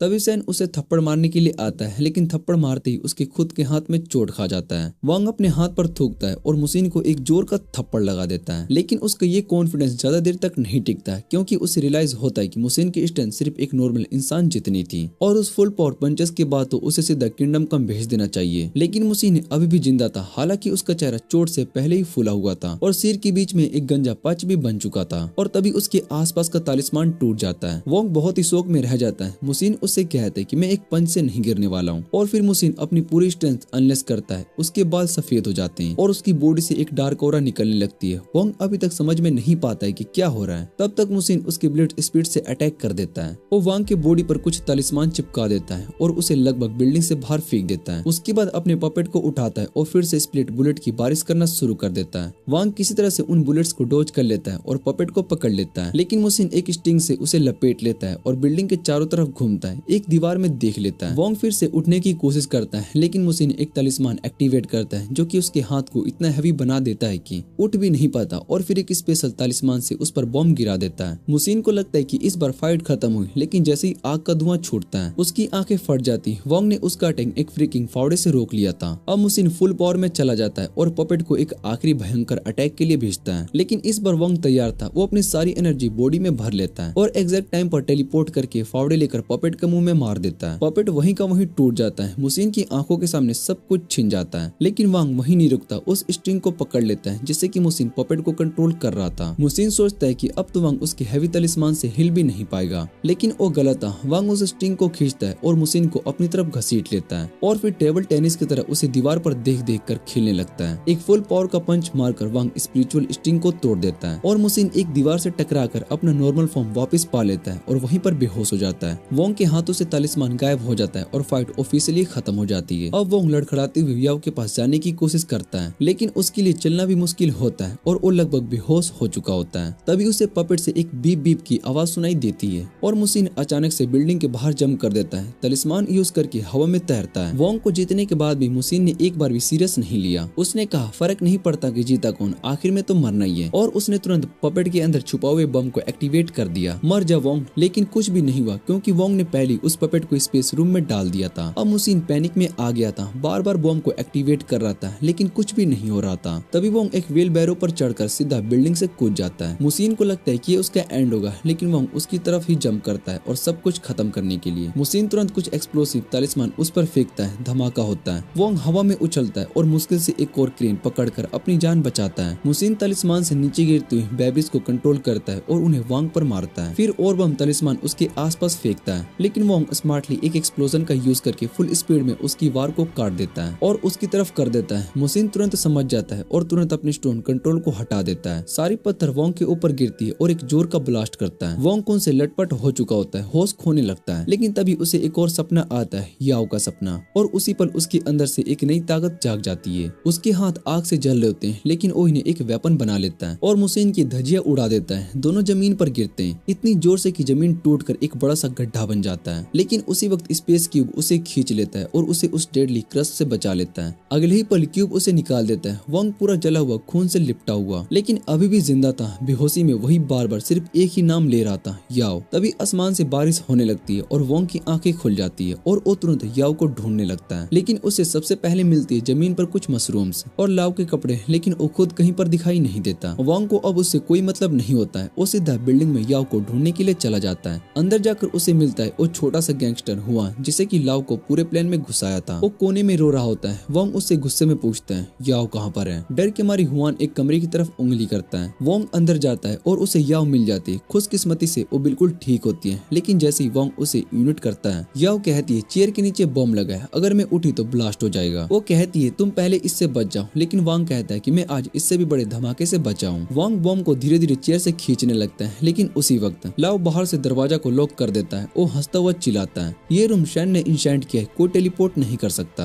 अब वांग और यू उस रूम में बंद होते हैं और टाइमर टिक टिक करता रहता है। क्यूब भी कंफर्म करता है कि टेलीपोर्टेशन नॉट पॉसिबल, लेकिन तभी क्यूब एक और काम का सिग्नल देता है। वो बताता है कि बम के वायर्स का कौन सा सीक्वेंस फॉलो करके काटना है ताकि ब्लास्ट ना हो। वांग बिना टाइम वेस्ट किए वायर्स को काट देता है और तुरंत उस बम को स्पेस में डाल देता है। उसे लगता है कि सब कुछ सेफ है, या उसके गले लग जाती है। उसकी आंखों में आंसू होते हैं और वांग उसे संभालता है, अब तुम ठीक हो, सेफ हो बिल्कुल। लेकिन जैसे ही स्पेस रूम के अंदर काउंटडाउन 0 होता है, वांग की बॉडी सडनली फ्रीज हो जाती है। उसका दिमाग ब्लैंक हो जाता है, वो हिल भी नहीं पाता। याओ घबरा कर उसे जगाने की कोशिश करती है, लेकिन वांग को थोड़ा समझने में वक्त लगता है। उस ब्लास्ट ने पपेट के अंदर छुपे हुए पावरफुल जेम स्टोन को भी एक्टिवेट कर दिया था और उसकी वजह से स्पेस में भी एक बहुत ही बड़ा होल बन गया। वांग अब गंभीर रूप से चोटिल था, लेकिन दूसरी तरफ लाओ फ्रस्ट्रेटेड है क्योंकि उसका बम अभी काम नहीं आया। वो खुद अंदर आता है याओ को शूट करने के लिए, लेकिन जैसे ट्रिगर दबने वाला होता है, उसका बटलर आकर कहता है कि सर जिन आ गया, हमें भागना चाहिए। लाओ और उसका बटलर तुरंत भाग जाते हैं और जिन रूफ टॉप पर लैंड करता है बिना किसी एफर्ट के कंक्रीट के अंदर से फेस करके। ये सब के बीच में बेहोश याओ वांग के ऊपर गिर जाती है और वांग धीरे से उठता है और उसके दिमाग में एक सवाल है, क्या मैं उसे हॉस्पिटल लेकर जा सकता हूँ? लेकिन उसी वक्त जिन रूम के अंदर आता है और कहता है कि हॉस्पिटल इसे नहीं बचा सकता, पर मैं बचा सकता हूँ। जिन तुरंत याओ को वांग से टेलीपोर्ट कर देता है और बिना कुछ कहे बिल्डिंग से बाहर चला जाता है। वांग चीखता है, रुको, मैंने वादा किया था कि मैं उसे प्रोटेक्ट करूंगा। जिन मुड़कर कहता है कि तुम अभी खुद को भी प्रोटेक्ट नहीं कर सकते हो और वो विंडो से जंप कर जाता है। वांग चिल्लाता हुआ विंडो तक दौड़ता है याओ, और तभी उसे एक झलक दिखाई देता है जिन का डोमेन एक्सपेंशन। जिन कहता है कि तुम्हें याओ के बारे में कुछ नहीं पता और न ही इस सुपर ह्यूमन दुनिया के बारे में, लेकिन मुझे पता है और मैं इसे खत्म करने के लिए जा रहा हूँ। वांग टूट चुका था पूरी तरीके से। याओ को खोना उसके लिए सब कुछ खत्म हो गया। वो चुपचाप याओ के मॉर्निंग पेरेंट्स को दूर से देखता रहता है और अपनी कमजोरी पर लानत भेजता है। कहता है कि मैं अपनी लड़की को नहीं बचा पाया। अब उसके पास कोई रास्ता नहीं है, कोई क्लू भी नहीं है कि कहां से ढूंढना शुरू किया, समझ भी नहीं आ रहा है। इसी अंधेरों के बीच में एक कार उसके पीछे रुकती है। एक औरत उसमें से उतरती है और उसका नाम लेकर पुकारती है, वांग। वो कहती है कि मेरे साथ चलो। वांग रिएक्ट नहीं करता, वो तो बोलती है, मुझे पता है कि याओ कहाँ पर है। वांग तुरंत उसकी तरफ मुड़ता है, आंखों में आग के साथ कहता है कि कहाँ पर है वो साला। औरत बस मुस्कुराती है, अगर बात करनी है तो मेरे साथ चलो। वो उसे एक पास के कैफे में लेकर जाती है और वहाँ पर कॉफी पीने लगती है, जबकि वांग उसे एक ठंडी से गुस्से भरी नजर से देख रहा होता है। वांग उस औरत से सीधा सवाल करता है, लाओ कहाँ पर है? लेकिन वो औरत उसके सवाल को इग्नोर करके कहती है कि उसे सबसे पहले मेरे सवाल के आंसर देने होंगे। वो पूछती है कि तुम्हें क्या लगता है इतने सारे सुपर ह्यूमंस, कल्टीवेटर्स और वो लोग जो कि इंसान की रिलेम से बाहर हैं, ये सब इतने सारे इंसानों की दुनिया में छुपे हुए कैसे रह जाते हैं? वांग कैजुअली कहता है कि शायद से वो लोग अपने आप को अच्छे से छुपा लेते हैं, लेकिन औरत उसका मजाक उड़ाती है, तुम्हारे जैसे मासूम लोगों के लिए तो सब इतना स्मूथ चल रहा है। असल में कुछ लोग होते हैं जो कि इन सुपर ह्यूमंस के छोड़े गए मैस को संभालते हैं। वांग को इसमें ज्यादा इंटरेस्ट नहीं होता, लेकिन औरत उससे कहती है कि कम से कम इतना तो दिखावा करो कि तुम्हें परवाह है, क्योंकि अब तक तुम जिंदा हो वो सिर्फ मेरी वजह से हो। वांग बस एक सिप कॉफी पीता है और हल्की सी मुस्कुराहट के साथ बोलता है, तो क्या मेरे पीछे बैठे वो 3 लोग जो कि मुझे कभी भी शूट करने के लिए रेडी है, वो भी तुम्हारे प्रोटेक्शन सर्विस का पार्ट है? ये सुनकर पीछे बैठे तीनों लोग चौंक जाते हैं, उनकी कवर टूट जाती है और वो औरत भी हैरान हो जाती है। वो अपना गन निकालने की कोशिश करती है और उसके 3 साथी भी तुरंत वेपन्स निकालकर पॉइंट करने लगते हैं, लेकिन वांग बिल्कुल भी शांत रहता है। वो कहता है कि अगर तुम लोग ये फाइट शुरू नहीं करते तो हम शांति से बैठकर बात कर सकते हैं। वो औरत उसकी बात को सीरियसली लेती है और अपने लोगों को बैक ऑफ करने के लिए कहती है। इसी बीच वांग अपने सुपर सेंस से उस औरत की आईडी को स्कैन करता है और पढ़ता है उसका नाम मोह, जो कि super human management bureau of task force leader है। वांग उससे कहता है कि मैं मानता हूँ कि तुम मुझे शैडो से प्रोटेक्ट करती रहती हो, लेकिन मुझे ये समझना है कि तुम्हारा असली मकसद क्या है। मोह कॉन्फिडेंटली कहती है कि जब मैं तुम्हारी मदद कर रही हूँ तो ऑब्वियस है तुम भी मुझे किसी तरह से रिटर्न तो दोगे ही। वांग थोड़ा सरकास्टिक होकर कहता है कि तुम चाहती हो कि मैं तुम्हारी ब्यूरो का मर्सनरी बन जाऊं, जैसे ये तुम्हारे 3 छोटे लोग हैं, लेकिन माफ करना ये सब तो सी रैंक से भी नीचे गए हैं, मैं उन जैसों में नहीं गिनता। तभी उनमें से एक बंदा बोलता है कि मो मैडम ये तो कम से कम ब्रोन लेवल सुपर ह्यूमन है, हम लोग से लीग के ऊपर है। लेकिन मो को उस बात से कोई असर नहीं लेती। वो वांग से कहती है कि अगर तुम्हें लाओ के बारे में इंफॉर्मेशन चाहिए तो तुम्हें मेरे लिए 3 मिशन को कंप्लीट करना होगा। वांग तुरंत कहता है कि मैं सिर्फ 1 मिशन करूंगा और मुझे लाओ के साथ साथ जिन के बारे में भी इंफॉर्मेशन चाहिए।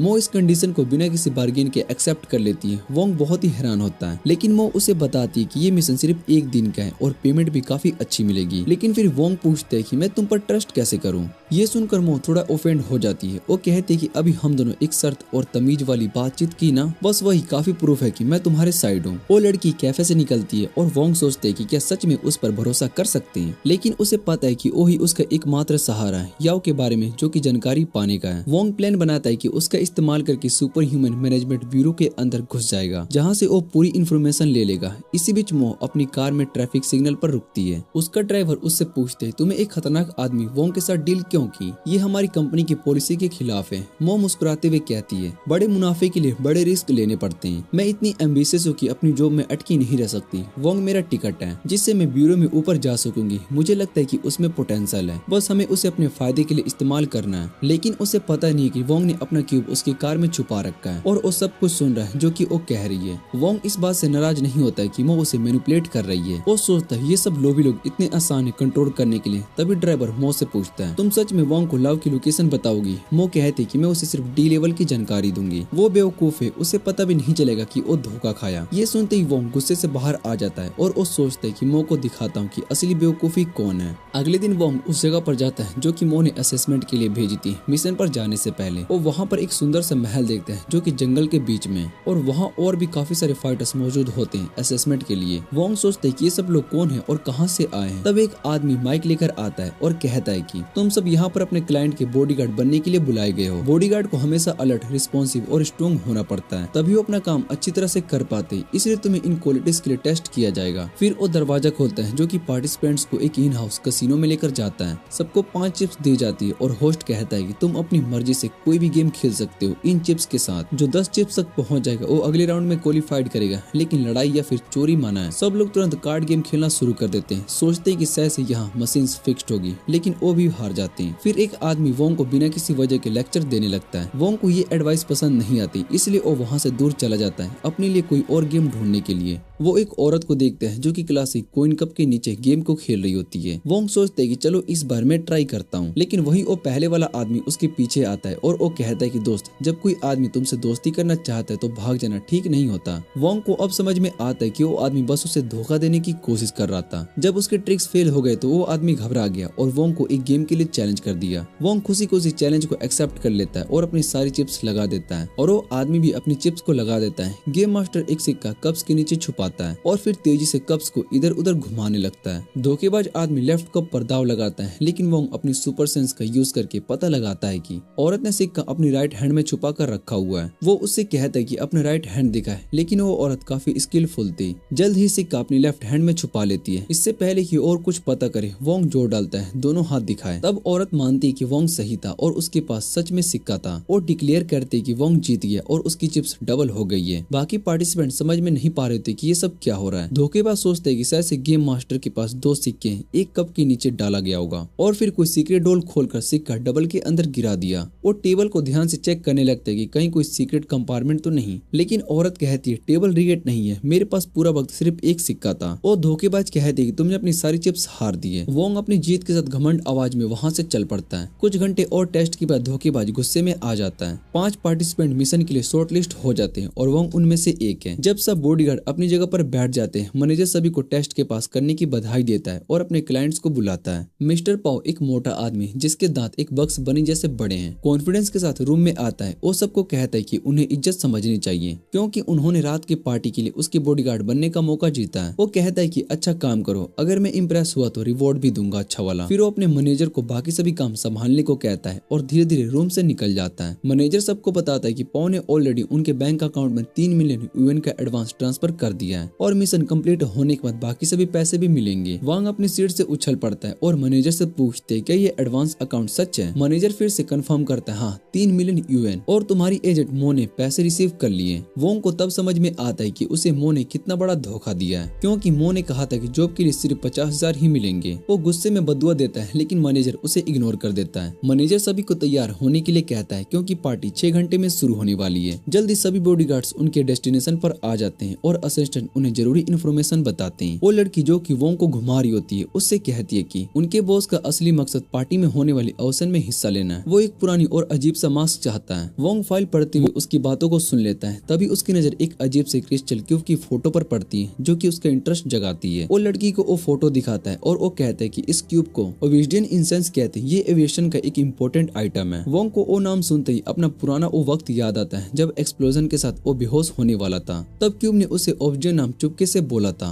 अब वोंग पूरी तरीके से यकीन कर लेता है कि यही वो क्रिस्टल क्यूब है जिसकी बात उस क्यूब ने की थी। ओशन में उसकी दिलचस्पी और बढ़ जाती है। तभी वोंग के सिर में और तेज दर्द होने लगता है, लेकिन वो असिस्टेंट असिस्टेंट से कहता है कि कुछ नहीं। वो दोबारा फाइल पढ़ने का नाटक करता है और सोचते है कि चलो मो ने उसे धोखा दिया है। लेकिन इस पार्टी में ऐसे बहुत ही सारी चीजें हैं जो कि उसे चाहिए। जल्दी गाड़ी अपनी मंजिल पर पहुंच जाती है और वॉन्ग दूसरे बॉडीगार्ड के साथ एक बड़ा मिशन में घुस जाता है। वहाँ कुछ अमीर लोग शराब पीते हुए और बातें करते हुए नजर आते हैं, लेकिन पूरा माहौल पार्टी के लिए थोड़ा अजीब, अंधेरा और भारी लग रहा होता है। अचानक लाइट्स जल जाती है और पार्टी का होस्ट बताता है कि मजा शुरू होने वाला है। वो तुरंत पहला इवेंट शुरू करता है जिसे वो एक छोटा सा मजेदार गेम खेलता है। वो एक बटन दबाता है और जमीन खुल जाती है। नीचे से एक बड़ा कॉरिडोर निकलता है। वो एक बटन दबाता है और जमीन खुल जाती है। नीचे से एक बहुत ही बड़ा क्रोकोडाइल दिखता है। कुछ मेहमान डर जाते हैं, लेकिन होस्ट उन्हें बताता है कि फिक्र मत करो, उनकी सेफ्टी सबसे इम्पोर्टेंट है। वो जमीन के खुले हिस्से पर खड़ा होता है और कहता है कि ये बुलेट प्रूफ ग्रास है और अगर क्रोकोडाइल इतना ऊपर उछल भी जाए तो वो इन तक नहीं पहुंच सकता। मेहमान थोड़ा रिलैक्स फील करते हैं, लेकिन एक गुरूर से भरा हुआ जवान होस्ट से कहता है कि पार्टी का पेस ज्यादा फास्ट हो रहा है और छोटे गेम्स में शुरू करना चाहिए था। होस्ट मुस्कुराकर कहता है कि ये पार्टी डीडी की सबसे बड़ी पार्टी से भी बहुत ही जबरदस्त होने वाली है, तो हम पर पूरी ताकत लगाएंगे। फिर वो सभी को गेम्स के रूल बताता है। वो क्रोको के गले में लटकी गोल्डन बैल की तरफ इशारा करता है और कहता है कि जो भी इस बैल को जीतेगा वो विनर होगा। लेकिन वो बैल सिर्फ मील वेपन से ही जीती जा सकती है और जब तक कोई बैल नहीं लेता कोई भी पार्टिसिपेंट्स इस केस से बाहर नहीं जा सकता।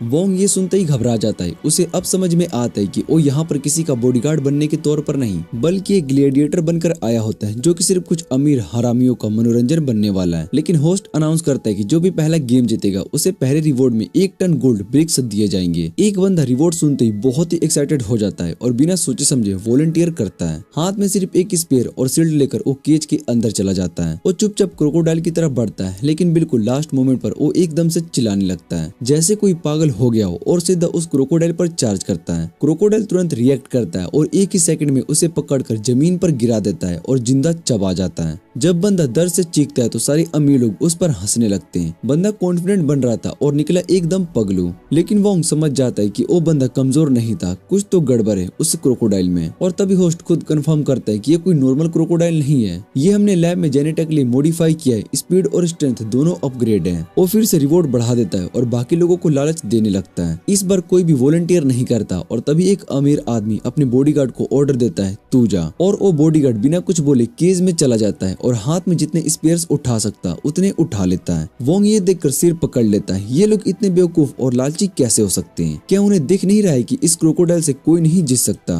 तभी एक और बॉडीगार्ड वोंग से कहता है कि तो कॉन्ट्रैक्ट पड़ा था ना, वहाँ पर क्लियरली ये लिखा था कि अगर कोई वॉलंटियर नहीं करेगा तो किसी को रेंडमली उठाकर भेज दिया जाएगा। वोंग ये सुनते ही शौक में आ जाता है, ये तो अनफेयर है। लेकिन वो बंदा फिर से कहता है कि भाई अगर काम सेफ होता है तो तुझे 3 मिलियन यन एक दिन में मिलते हैं। ये सुनते ही वोंग का दिल टूट जाता है क्योंकि उसे तो सिर्फ 50,000 यन ही मिल रहे हैं। तभी उसकी नजर बैल्कोनी पर टिक जाती है। एक आदमी खड़ा होता है, काफी स्ट्रॉन्ग और हॉस्टिल लग रहा होता है बिना किसी वजह के। वांग उसे घूरने लगता है, लेकिन उसके कोलिग्स तुरंत बोलते हैं मत देख, ओरूरी कॉमिट्स में वो लोग ऐसे पार्टीज में ऑर्डर मेंटेन करते हैं। वोंग तुरंत नजर हटा देता है और फिर केज के सीन पर नजर डालता है। वहाँ वो बॉडीगार्ड क्रोकोडाइल पर बार बार स्पेयर से अटैक कर रहा होता है। स्पीड का यूज करके वो उसकी रेंज से निकलता है और फिर एक हाई ग्राउंड पर फिर से अटैक करता है। लेकिन वोंग तुरंत समझ जाता है ये क्रोकोडाइल अभी तक सीरियसली हट नहीं हुआ है और चाहे ये बंदा कितना भी कॉन्फिडेंट हो, हार पक्की है। तभी वो बॉडीगार्ड एक हाई जंप मारकर क्रोकोडाइल के ऊपर अटैक करता है और एक फाइनल बो देने के लिए जा रहा होता है, लेकिन उस क्रोकोडाइल का टेल एक ही झटके में उसे उड़ा देता है। 1 सेकंड में पूरा बॉडी कुचले हुए मांस में बदल जाता है। सभी गेस्ट ये देखकर बहुत ही डर के मारे कांप जाते हैं और वो अमीर हरामी तो एकदम से बॉडीगार्ड में घुसने की कोशिश करता है, लेकिन होस्ट ये बहुत ही खुश होकर देख रहा होता है और वो रिवॉर्ड और ज्यादा बढ़ा देता है। फिर से पूछते कि कोई है जो फाइट करेगा। तभी वोंग की टीम की एक लड़की पेंग के कान में कुछ धीरे से बोलती है और पेंग तुरंत अनाउंस करता है जो भी क्रोकोडाइल को हरा देगा मैं होस्ट के रिवॉर्ड से डबल पैसा दूंगा अपनी जेब से। ये सुनकर काफी फाइटर्स एक्साइटेड हो जाते हैं। एक बंदा अपने मास्टर से परमिशन मांगता है फाइट के लिए और मास्टर उसे परमिशन दे देता है। लेकिन तभी वोंग की टीम का वो बंदा जिसका हेयर स्टाइल चौथी जोजो के कैरेक्टर जैसा लगता है वो भी सामने आ जाता है। अब 2 वॉलंटियर्स आ जाते हैं तो होस्ट अनाउंस करता है कि सिर्फ लास्ट में स्टैंडिंग ही क्रोकोडाइल से लड़ पाएगा। वोंग सोचता है ये क्या बकवास है। तभी वो लड़की उसे समझाती है कि ये दोनों पहले एक दूसरे से लड़ेंगे, जो बचेगा वही क्रोकोडाइल से फाइट करेगा। वोंग कहता है कि ये कितना स्टूपिड गेम है, जो जीतेगा उसके पास तो एनर्जी ही नहीं बचेगी क्रोकोडाइल से लड़ने के लिए। लेकिन बाकी लोग कहते हैं कि तुम हमारे टीममेट गोल्ड पॉइजन को अंडर एस्टिमेट कर रहा है। जैसे ही वो दोनों फाइटर्स ग्लास सेलिंग पर चढ़ते हैं, दूसरे वाले बंदे का बॉस उसे प्रॉमिस करता है जीत गया तो प्रमोशन भी मिलेगा और छुट्टी भी। वो बंदा खुशी के मारे पीछे से मुड़ जाता है और उसी मोमेंट में गोल्ड पॉइजन उसके कंधे पर काट लेता है और उसका सारा लाइफ फोर्स होस्ट चूस लेता है। इसी से अपनी पावर को टेम्परेरी बूस्ट कर लेता है। वो बंदा तुरंत जमीन पर गिर जाता है एक सूखी हुई लाश की जैसे, और होस्ट पॉइजन को अलाउ कर देता है। अब तो क्रोकोडाइल से लड़ सकता है। गोल्ड पॉइजन बिना किसी वेपन उठाए केज में चला जाता है। होस्ट पूछता है कि तू श्योर है ऐसे नंगे हाथों से?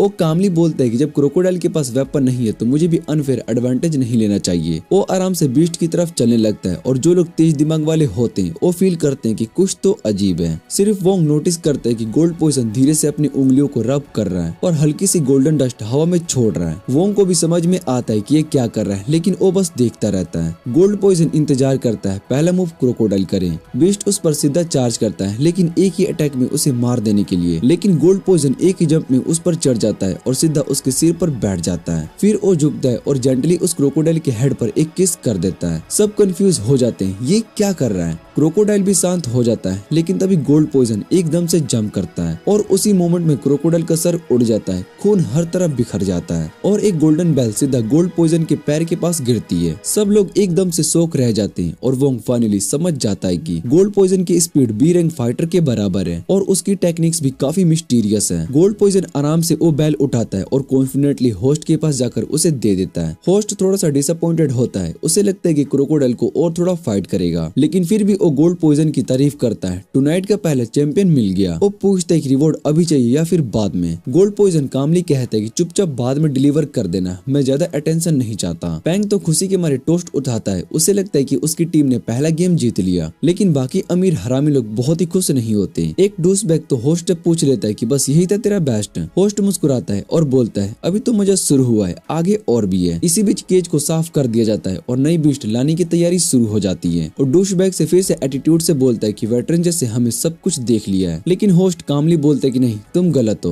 तभी वो अगला बीस्ट ऊपर आने लगता है। वोंग के रोगों में थोड़ी सी दौड़ जाती है, उसे महसूस होता है कि ये कुछ नेचुरल नहीं है, कुछ तो डेंजरस है और होस्ट तुरंत उसकी डिस्क्रिप्शन शुरू कर देता है। वो प्राउडली अनाउंस करता है कि हमारी कंपनी ने कैट्स की विल्ड नेचर और बियर्स की पावरफुल को कंबाइन किया है एक अल्टीमेट हंटर बनने के लिए। जब वो बीस्ट सामने आता है होस्ट उसे इंट्रोड्यूस करवाता है, ये है टाऊ हमारा मास्टरपीस। सभी गेस्ट मोस्टर को देखकर कांप जाते हैं और वैंग भी सोचता है कि किस पागल साइंटिस्ट ने ये सब बनाया होगा। होस्ट प्राउडली बोलता है कि ताऊ किसी भी क्रिएचर से ज्यादा स्ट्रॉन्ग है और सबसे खतरनाक बात ये इतना क्रूअल है कि जिंदा चीजों को भी फाड़ना और चीरना पसंद करता है। तभी ताऊ उन्हीं लोगों को खा जाता है जो कि उसे केस से निकाल रहे थे और होस्ट अनाउंस करता है कि कोई है जो कि इसे लड़ना चाहेगा। रूम में एकदम से साइलेंस छा जाता है, लेकिन वोंग अनईजी फील करता है क्योंकि उसकी इंस्टिंक्ट्स कह रही होती कि यहाँ किसी बंदे का इरादा कुछ और है, ये बीस्ट से भी ज्यादा और डेंजर है और किसी और को ये बात समझ में नहीं आई है। तभी एक और गेस्ट अपने फाइटर को केज में भेजता है। फाइटर अंदर जाकर अपनी तलवार को निकालता है, लेकिन उसे कुछ समझ में आता उससे पहले बीस्ट एकदम से जंप करता है और उस फाइटर को इग्नोर करके सीधा बुलेट प्रूफ गिलास पर अटैक करता है। रूम में अफरा तफरी मच जाती है, गेस्ट चिल्लाने लगते हैं ये बीस्ट गिलास तो तोड़ देगा, हमें मार देगा। सब लोग भागने लगते हैं और होस्ट उन्हें समझाता है कि सब कुछ कंट्रोल में, पैनिक मत करो। गिलास के पीछे खड़ा होस्ट सबको कॉन्फिडेंटली बताता है कि रिलैक्स गाइस, ये गिलास काफी स्ट्रॉन्ग है, ये मोस्टर कुछ भी नहीं कर सकता। लेकिन जैसे ये लाइन कहता है मोस्टर एक जोर का अटैक करता है और गिलास पर एक बड़ी सी क्रैक पड़ जाती है। होस्ट के चेहरे का कॉन्फिडेंस तुरंत हवा हो जाता है। दूसरी तरफ फाइटर का ईगो हर्ट हो जाता है, उसे लगता है कि ये मोस्टर उसे इग्नोर क्यों कर रहा है, मैं यहाँ पर खड़ा हूँ और तू मुझे देख ही नहीं रहा है। गुस्से में वो आकर वो मोस्टर के पीछे से अटैक करता है, लेकिन मोस्टर कोई नॉर्मल क्रिएचर नहीं था। एक सेकंड में डिसअपियर होता है और अगली पल में फाइटर के पीछे आ जाता है। एक ही स्ट्राइक में उसे गिरा देता है बिल्कुल बिना एफर्ट के। फिर मोस्टर उसका तलवार उठाता है और उसी तलवार से गिलास सेलिंग पर वार करना शुरू कर देता है। हर एक हिट के साथ क्रैक और भी ज्यादा बढ़ जा रही होती है। होस्ट का डर अब उसकी आंखों में क्लियरली दिखाई दे रहा होता है। वो चिल्लाता है सिक्योरिटी रेनफोर्स करो, और उसके गार्ड्स भी बहुत ही कंफ्यूज होते हैं क्योंकि ये कोई नॉर्मल फाइट नहीं लग रही होती है। तभी वो को एक रियलाइजेशन होती है ये सब कुछ एक सेटअप था और इसके पीछे था गोल्डन पॉइजन। सब लोग उसके स्पार्कल वाले एक्ट से खुश थे,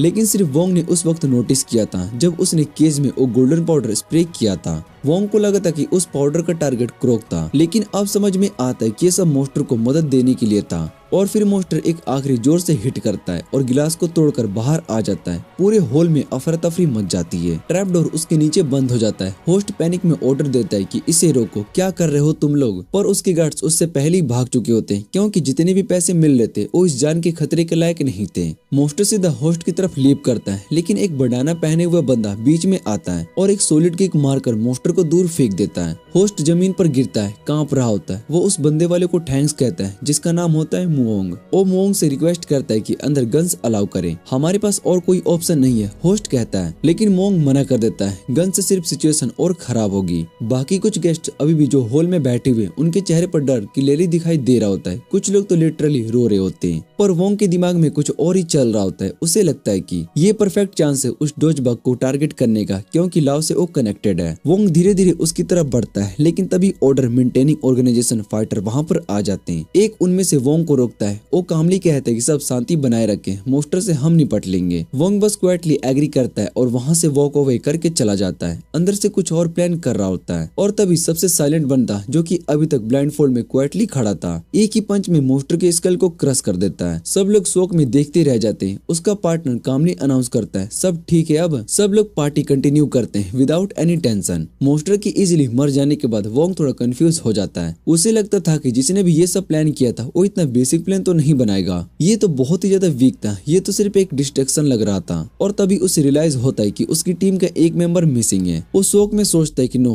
असली प्लान तो कुछ और ही है, और वो मिसिंग मेंबर कोई और नहीं बल्कि वो लड़की थी जिसके पास एक स्वॉर्ड होती है। वो तभी सिक्योरिटी गार्ड के पेट्रोल टीम से चुपके से अटैक कर रही होती है। एक ही गार्ड को साइलेंटली गिराती है बिना किसी आवाज के। उसके पास एक स्पेशल डिवाइस होता है जिसके थ्रू वो मैंसन के इलेक्ट्रॉनिक्स और कैमरा को डिसेबल कर देती है। कंट्रोल रूम में गार्ड्स कंफ्यूज हो जाते हैं। उन्हें दिखता है कि फुटेज डिसऑर्डर हो रही होती है, लेकिन वो कुछ भी नहीं कर पाते क्योंकि तब तक वो लड़की नीचे वाले सबसे लोअर फ्लोर पर डिसेंट कर चुकी होती है। वो एक सिलिकॉन ग्लव्स निकालती है जो कि किसी और के फिंगरप्रिंट्स के साथ कस्टमाइज होता है, और उसी से सीक्रेट रूम का लॉक ओपन कर देती है जो कि टनल के एंड में होता है। लेकिन उसे क्या पता था वहाँ पर ऑलरेडी कोई उसका वेट कर रहा था। सिक्योरिटी टीम का लीडर ऑर्डर कीपर पहले से ही गैस कर चुका था कि कोई ये रूम ब्रेंच करने की कोशिश करेगा। जब लड़की अंदर आती है वो सीधा उसके सामने आ जाता है, काम, रेडी और फुल फोकस्ड। लड़की तुरंत अपनी स्वॉर्ड निकालती है और फाइट स्टार्ट हो जाती है। बाकी गार्ड्स भी वहाँ पर आ जाते हैं, लेकिन किसी को पता नहीं चलता कि वोंग अभी भी क्वाइटली उस जगह तक पहुँच चुका है। अब सामने था एक इंटेंस फाइट। लड़की स्वॉर्ड से फुल फोर्स में अटैक करती है, पर गार्ड लीडर हर स्ट्राइक को इजिली ब्लॉक कर लेता है। एक मोमेंट में तो उसकी कैप को भी कट कर देता है, बस स्लो ऑफ करने के लिए। तभी एक और गार्ड पीछे से आता है गन लेके, लेकिन लड़की की सेंस शार्प थी। वो तुरंत गन उसके हाथ से किक करके गिरा देती है, फिर एक सॉलिड किक से उस गार्ड को जमीन पर फेंकती है और उस दूसरे गार्ड पे थ्रो कर देती है। Double take down. सब कुछ परफेक्ट जा रहा था, पर वो छोटी सी गलती कर देती है, अपनी बैक ओपन छोड़ देती है। लीडर वेट कर रहा था इस मोमेंट का। वो तेजर्दी स्पीड से उस पर अटैक करने लगता है, लेकिन उसका हाथ हवा में ही रुक जाता है क्योंकि वोंग ने उसका रिस्ट पकड़ लिया होता है। वो कैजुअली कहता है कि पीछे से अटैक करना तो बैड मैनर्स होते हैं दोस्त, लेकिन लड़की इंप्रेस नहीं होती। वो गुस्से में बोलती है कि मैं खुद हैंडल कर सकती हूँ, तुम यहाँ पर क्या कर रहे हो। वोंग मुस्कुरा कर कहता है कि मैं तो यहाँ पर बाथरूम ढूंढ रहा था, रास्ता भटक गया। लीडर अब इरिटेट हो जाता है। वो अपना दूसरा हाथ यूज करने की कोशिश करता है वोंग पे अटैक करने के लिए, लेकिन वोंग इजीली उसका हाथ तोड़ देता है और उसे अनकॉन्शियस कर देता है। फिर कैजुअली कमेंट कर देता है, सी लेवल लूजर और एटीट्यूड A+ का। लड़की थोड़ी कंफ्यूज होती है। वो अपनी तलवार को वोंग के ऊपर पॉइंट करती है, फ्रेंड हो या फिर एनिमी। वोंग कामली बोलता है कि मैं तुम्हारा बॉडीगार्ड हूँ। फिर एक बार में सब क्लियर कर देता है। उसे पता चल चुका होता है कि पैंग सिर्फ एक डोकी था और असली मास्टरमाइंड तो ये खुद लड़की है। वोंग को ये भी पता चलता है कि ये बिल्डिंग के अंदर किसी सीक्रेट फैसिलिटी तक पहुंचना चाहती है। लड़की शॉक्ड होकर पूछती है, तुम्हें ये सब कैसे पता चला। वोंग बोलता है, पहले मैंने देखा था कि जब मास्टर केस से निकला था,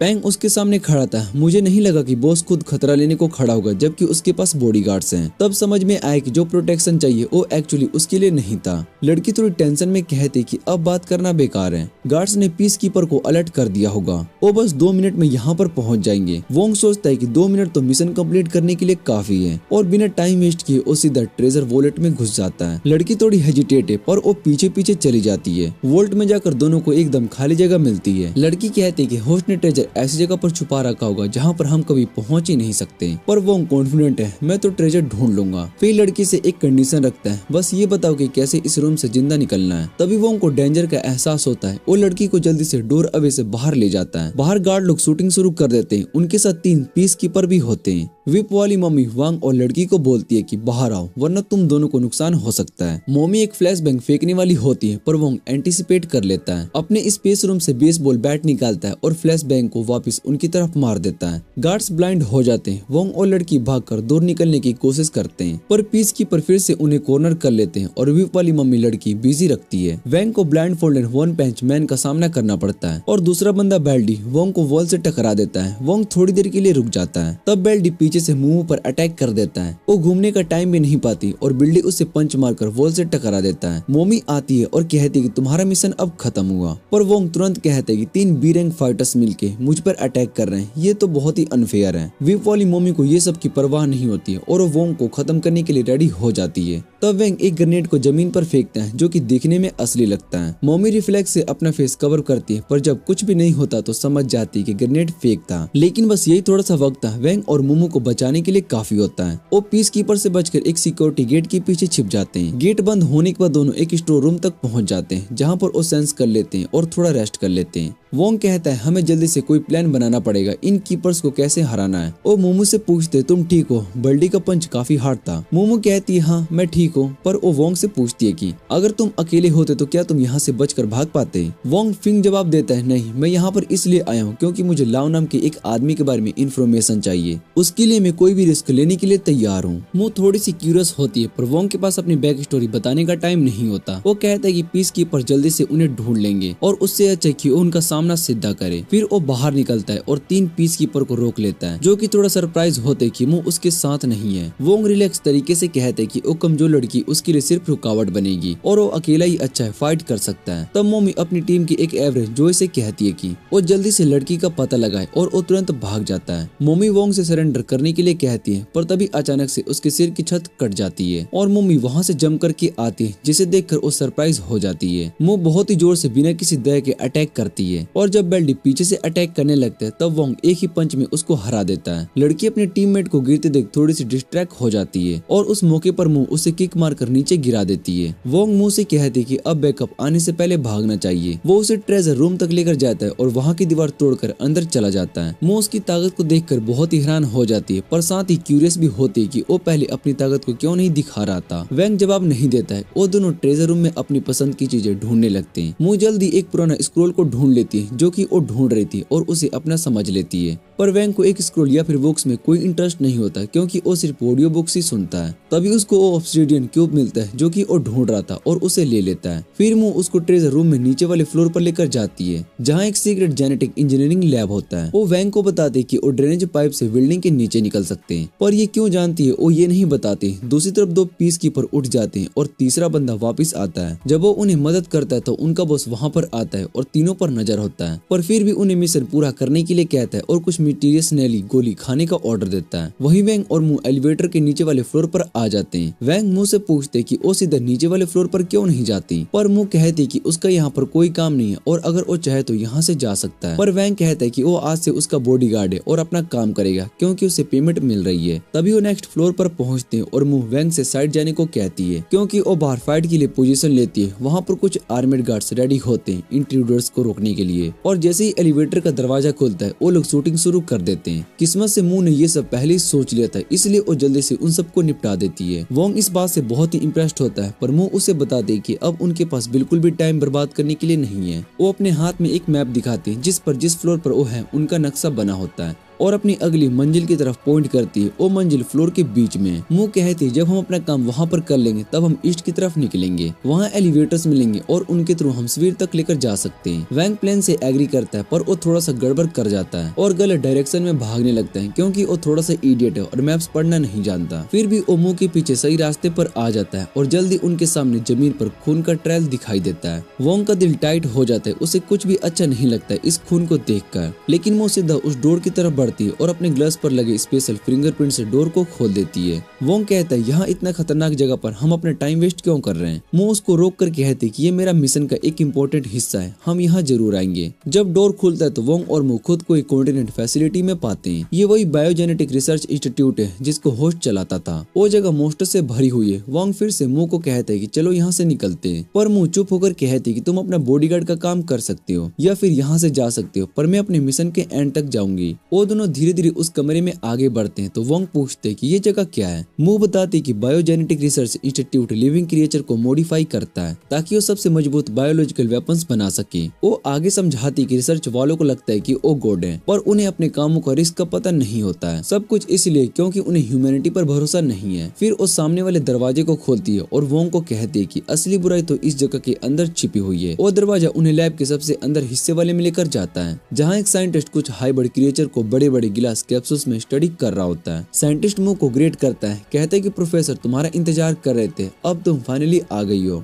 वोंग थोड़ा हैरान हो जाता है कि वो औरत कितनी रिलैक्स लगती है। साइंटिस्ट उन्हें कहता है कि थोड़ी देर रुक जाओ, मैं प्रोफेसर को बुला कर लेकर आती हूँ। थोड़ी देर बाद एक बूढ़ा आदमी आता है जो मुंह को जानता है। वो पूछता है तुम्हारा साथी कहाँ पर है। मुंह सीधा कहती है कि फालतू की बातें मत करो, मेडिसिन कहाँ है जो तुमने प्रोमिस की थी। बूढ़ा आदमी हंसकर कहता है कि मैं तुम्हें दवा दूंगा अगर तुम मुझे वो ट्रेजर दोगे जो कि मैं वॉलेट से लेकर आई हो तुम। वोंग को समझ में नहीं आता है कि ये क्या डील है। प्रोफेसर समझाता है कि मैं और मुंह एक डील में एक दूसरे की मदद कर रहे हैं। मुंह कहती है कि मैं तुम्हें ट्रेजर दूंगी पर तुम्हें पहले प्रूफ करना पड़ेगा कि तुम्हारी दवा सच में काम करती है। बूढ़ा आदमी मुंह को बताता है कि जो ऑर्डर कीपर्स अभी आई थी जिनमें बहुत ही थकावट दिख रही थी वो कुछ खास नहीं थे, बस थोड़ी देर पहले वो नॉर्मल थे और उनकी औकात उसकी रिसर्च की वजह से बढ़ी जो कि प्रोफेसर ने की थी। प्रोफेसर कहता है कि मैंने अलग अलग जीवों का डीएनए मिलाकर 95 सक्सेस रेट को हासिल किया था, पर होस्ट ने मुझे रोक दिया अपनी रिसर्च को क्योंकि वो मिलिट्री के लिए बायोलॉजिकल वेपन्स बनाना चाहता था। लेकिन बूढ़ा आदमी खुश नहीं होता इस बात से। उसका मानना होता है कि ह्यूमन एक्सपेरिमेंट्स बायोटेक्नोलॉजी का सबसे बड़ा लेबल है। वोंग को ये सुनकर गुस्सा आता है इंसानों पर एक्सपेरिमेंट्स, पर प्रोफेसर को इस बात से कोई परवाह नहीं होती। वो कहता है कि मैं बस 5% दूर था उस रास्ते से जहाँ पर इंसानों को ज्यादा बनाया जा सकता है। सिर्फ ज्यादा ताकत नहीं मिलेगी बल्कि ये दवा भी बनेगी जो कि हर बीमारी का इलाज करेगी। प्रोफेसर गर्व से कहता है कि बहुत सारे साइंटिस्ट इस टॉपिक पर काम कर रहे हैं पर मेरा कोई मुकाबला नहीं है। मुंह उसकी ये बातें और नहीं सुन पाती और उसको एक कैप्सूल के सामने पिन कर देती है और गुस्से में कहती है। प्रोफेसर थोड़ी धीमी आवाज में कहता है कि अब मेरे पास दवा नहीं है, पर अगर तुम मुझे ट्रेजर दोगे तो मैं फंडिंग सिक्योर करके ह्यूमन एक्सपेरिमेंट कंटिन्यू कर सकता हूँ। वो प्रॉमिस करते हैं कि कुछ और एक्सपेरिमेंट के बाद वो हर बीमारी का दवा बना लेगा, पर मुंह उसकी बातों को अब बिल्कुल इग्नोर कर देती है। वो अचानक प्रोफेसर पर वार करना शुरू कर देती है और उसे एक परवर्टेड फ्रॉड बुलाने लगती है जो इंसान की जिंदगी के साथ खेलता है। वो चिल्लाती है बेकार आदमी, इतने बुरे काम करके भी कुछ अच्छा नहीं बना पाया। वो अपनी तलवार उठाती है ताकि उसका काम तमाम कर सके। तभी असिस्टेंट उसके सामने बंदूक उठाता है और कहता है रुको। मुंह एकदम पीछे हट जाती है, पर जब वो औरत कहती है कि उनकी रिसर्च दुनिया की सबसे बड़ी चीज है और मुंह जैसे गरीब लोग इस बात को नहीं समझ सकते तो मुंह उसे भी धक्का मार देती है। वो दोनों को गालियां देने लगती है जैसे अभी उनके साथ डील कर रही थी और वैंग से कहते कि मेरे साथ मिलकर इस लैब को तबाह करो। लेकिन तभी वैंग को अजीब से फीलिंग होती है कि वो कुछ अजीब सा बिहेव करने लगता है और वैंग मुंह को वॉर्न करने से पहले टेलीपोर्ट हो जाता है स्पेस में। मुंह हैरान होती है कि वो कहाँ पर गायब हो गया, पर फिर भी वो अकेला ही आगे बढ़ने का फैसला करती है। प्रोफेसर उससे कहता है कि अपना लैब मत तोड़ना, ये कई सालों की मेहनत है। मुंह उसको कहती है तो तुम इसके साथ ही मर जाओ। दूसरी तरफ वैंग खुद को स्पेस रूम में पाता है। क्यूब उससे फिर से बात करने लगते हैं क्योंकि अब उसने ऑब्सिडियम क्यूब की एनर्जी एब्जॉर्ब कर ली है। वैंग को क्यूब की आवाजें सुनकर बहुत ही खुशी होती है। फिर वो देखते हैं कि स्पेस रूम का साइज बहुत ही एक्सपेंड हो चुका है। क्यूब कहता है कि अब तुम हर 2 मिनट में 2 बार टेलीपोर्ट हो जाओगे और तुम्हारा रेंज भी बढ़कर 30 मीटर हो गया है।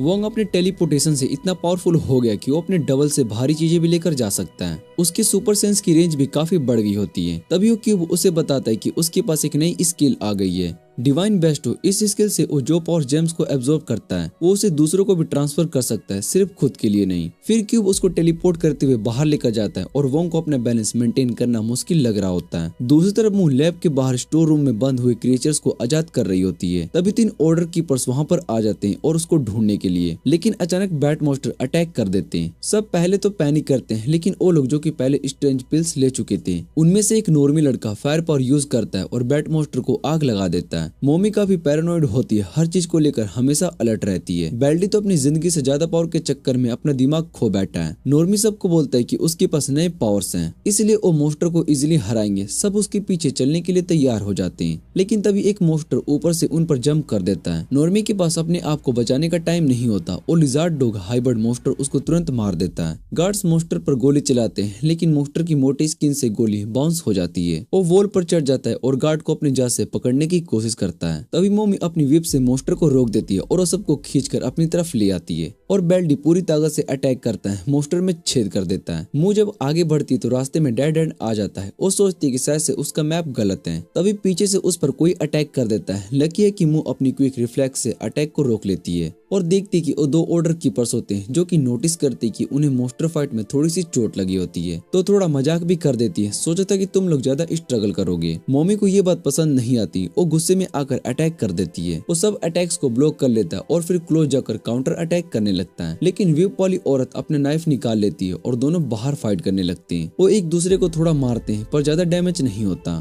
फिर व्हिप वाली औरत समहाउ मुंह के हाथ को फंसा लेती है और इलेक्ट्रिक करंट से उसको थोड़ी देर के लिए पैरालाइज कर देती है। अपनी अपॉर्चुनिटी पर बैडली तेज स्पीड से मुंह पर फुल पावर से पंच मार देती है। मुंह समहाउ सरवाइव कर लेती है। एकदम डॉलर स्टोर 1 पंच में जैसे फीलिंग आती है। फिर मॉमी उसको जमीन पर स्लैम कर देती है। बैडली उसके पास जाता है उसे फिनिश करने के लिए, लेकिन वो औरत उससे कहती है कि चाहे तुम्हारा मोटिवेशन कुछ भी हो अब तुम नहीं कर सकती हो। लेकिन व्हिप वाली मम्मी मुंह को थैंक्स कहती है कि उसने प्रोफेसर का सामना किया क्योंकि वो उन सभी को कितना तकलीफ दिया था। जब वो लोग छोटे थे तो उसने उन्हें अपने पास रखा था और टेस्ट सब्जेक्ट बना दिया था। वो कहते कि उनका बुरा पास्ट उनके बुरे कर्मों को जस्टिफाई नहीं करता, लेकिन व्हिप मम्मी को इस बात की कोई परवाह नहीं होती। वो डिसाइड करती कि मुंह को जल्दी से खत्म करना होगा। वो बेल्डी को ऑर्डर देती है कि मुंह को मार डालो, लेकिन तभी अचानक टाइम एक पल के लिए फ्रीज हो जाता है क्योंकि वैंग वापस जमीन पर आ जाता है। उसका टेलीपोर्ट करने का एनर्जी इतना स्ट्रॉन्ग होता है कि बेल्डी हवा में उछल जाता है और व्हिप मम्मी भी शॉक हो जाती है। उसको समझ में नहीं आता है कि ये क्या हो रहा है। वैंग धीरे धीरे नीचे उतरता है। उसकी बॉडी से एनर्जी निकल रही होती है और उसे रियलाइज होता है कि वो बिल्कुल सही टाइम पर वापस आ गया। मू वैंग को देखकर खुश होती है, लेकिन थोड़ी देर में उस पर गुस्सा भी करती है कि इतनी देर पहले उसे क्यों छोड़कर चला गया। तभी वैंग कुछ मॉन्स्टर को उनकी तरफ आते हुए देखता है और मुंह को कहता है कि पीछे मुड़कर देखने को। जब मुंह मोड़ती तो वो 2 लिजार्ड डॉग्स उसको अपनी तरफ आते हुए देखकर पैनिक हो जाते हैं। वैंग बस उनका हाथ पकड़ लेता है और व्हिप वाली लड़की सायरा को बाय बोलती है। जब वो दोनों टेलीपोर्ट करते हैं सायरा बिल्कुल हिल जाती है। तभी 2 मॉन्स्टर उस पर साथ में अटैक करते हैं। वैंग और मुस्वेर तक पहुंच जाते हैं। वहाँ मुंह वैंग से पूछती है ये कैसे किया। वैंग हल्का सा स्माइल करता है और कहता है ट्रेड सिगरेट। फिर वो कहता है कि अब हमें यहाँ से निकलना चाहिए। मुंह एग्री करती है और कहती है जब वो उसके घर सेफली पहुंच जाएंगे तो उसे एक स्पेशल बोनस मिलेगा। लेकिन तभी ऑर्डर कीपर का बॉस वहाँ पर आता है और कहता है कि वो लोग यहाँ से नहीं जाएंगे। वैंग थोड़ा परेशान होता है क्योंकि उसे पता नहीं चला कि वो आदमी कैसे आ गया। फिर क्यूब उसकी चिंता बढ़ाता है, कहता है कि उस आदमी का पावर लेवल बहुत ही हाई है। पता चलता है कि उस आदमी को लेकर जानती है और उससे पूछती है कि तुम यहाँ पर कैसे हो। लेकर जवाब देता है कि वो जानता है कि वो सोचती कि वो भी किसी असासिनेशन मिशन पर अबोर्ड है और उसको गलत इन्फॉर्मेशन दे रहा था। वो कहता है कि 2 महीने पहले जब उसे पता लगा कि उसकी ऑर्गेनाइजेशन की इन्फॉर्मेशन चोरी हो रही है तो वो बहुत ही एक्साइटेड हुआ था, सोच के कि उसका सामना एक बहुत ही स्किल्ड फाइटर से होगा। लेकिन अब वो डिसअपॉइंटेड है क्योंकि उसको बच्चों से लड़ना पड़ेगा। फिर वो वैंग की तरफ बढ़ता है और उसकी स्पीड ऐसी लगती है कि जैसे वो हर स्टेप से टेलीपोर्ट कर रहा हो। मुंह डर के मारे फ्रोजन हो जाती है, अपनी तलवार पकड़े खड़ी रहती है। वैंग लीकर को देखता है और कहता है कि उसका पावर लेवल तेजी से बढ़ रहा होता है।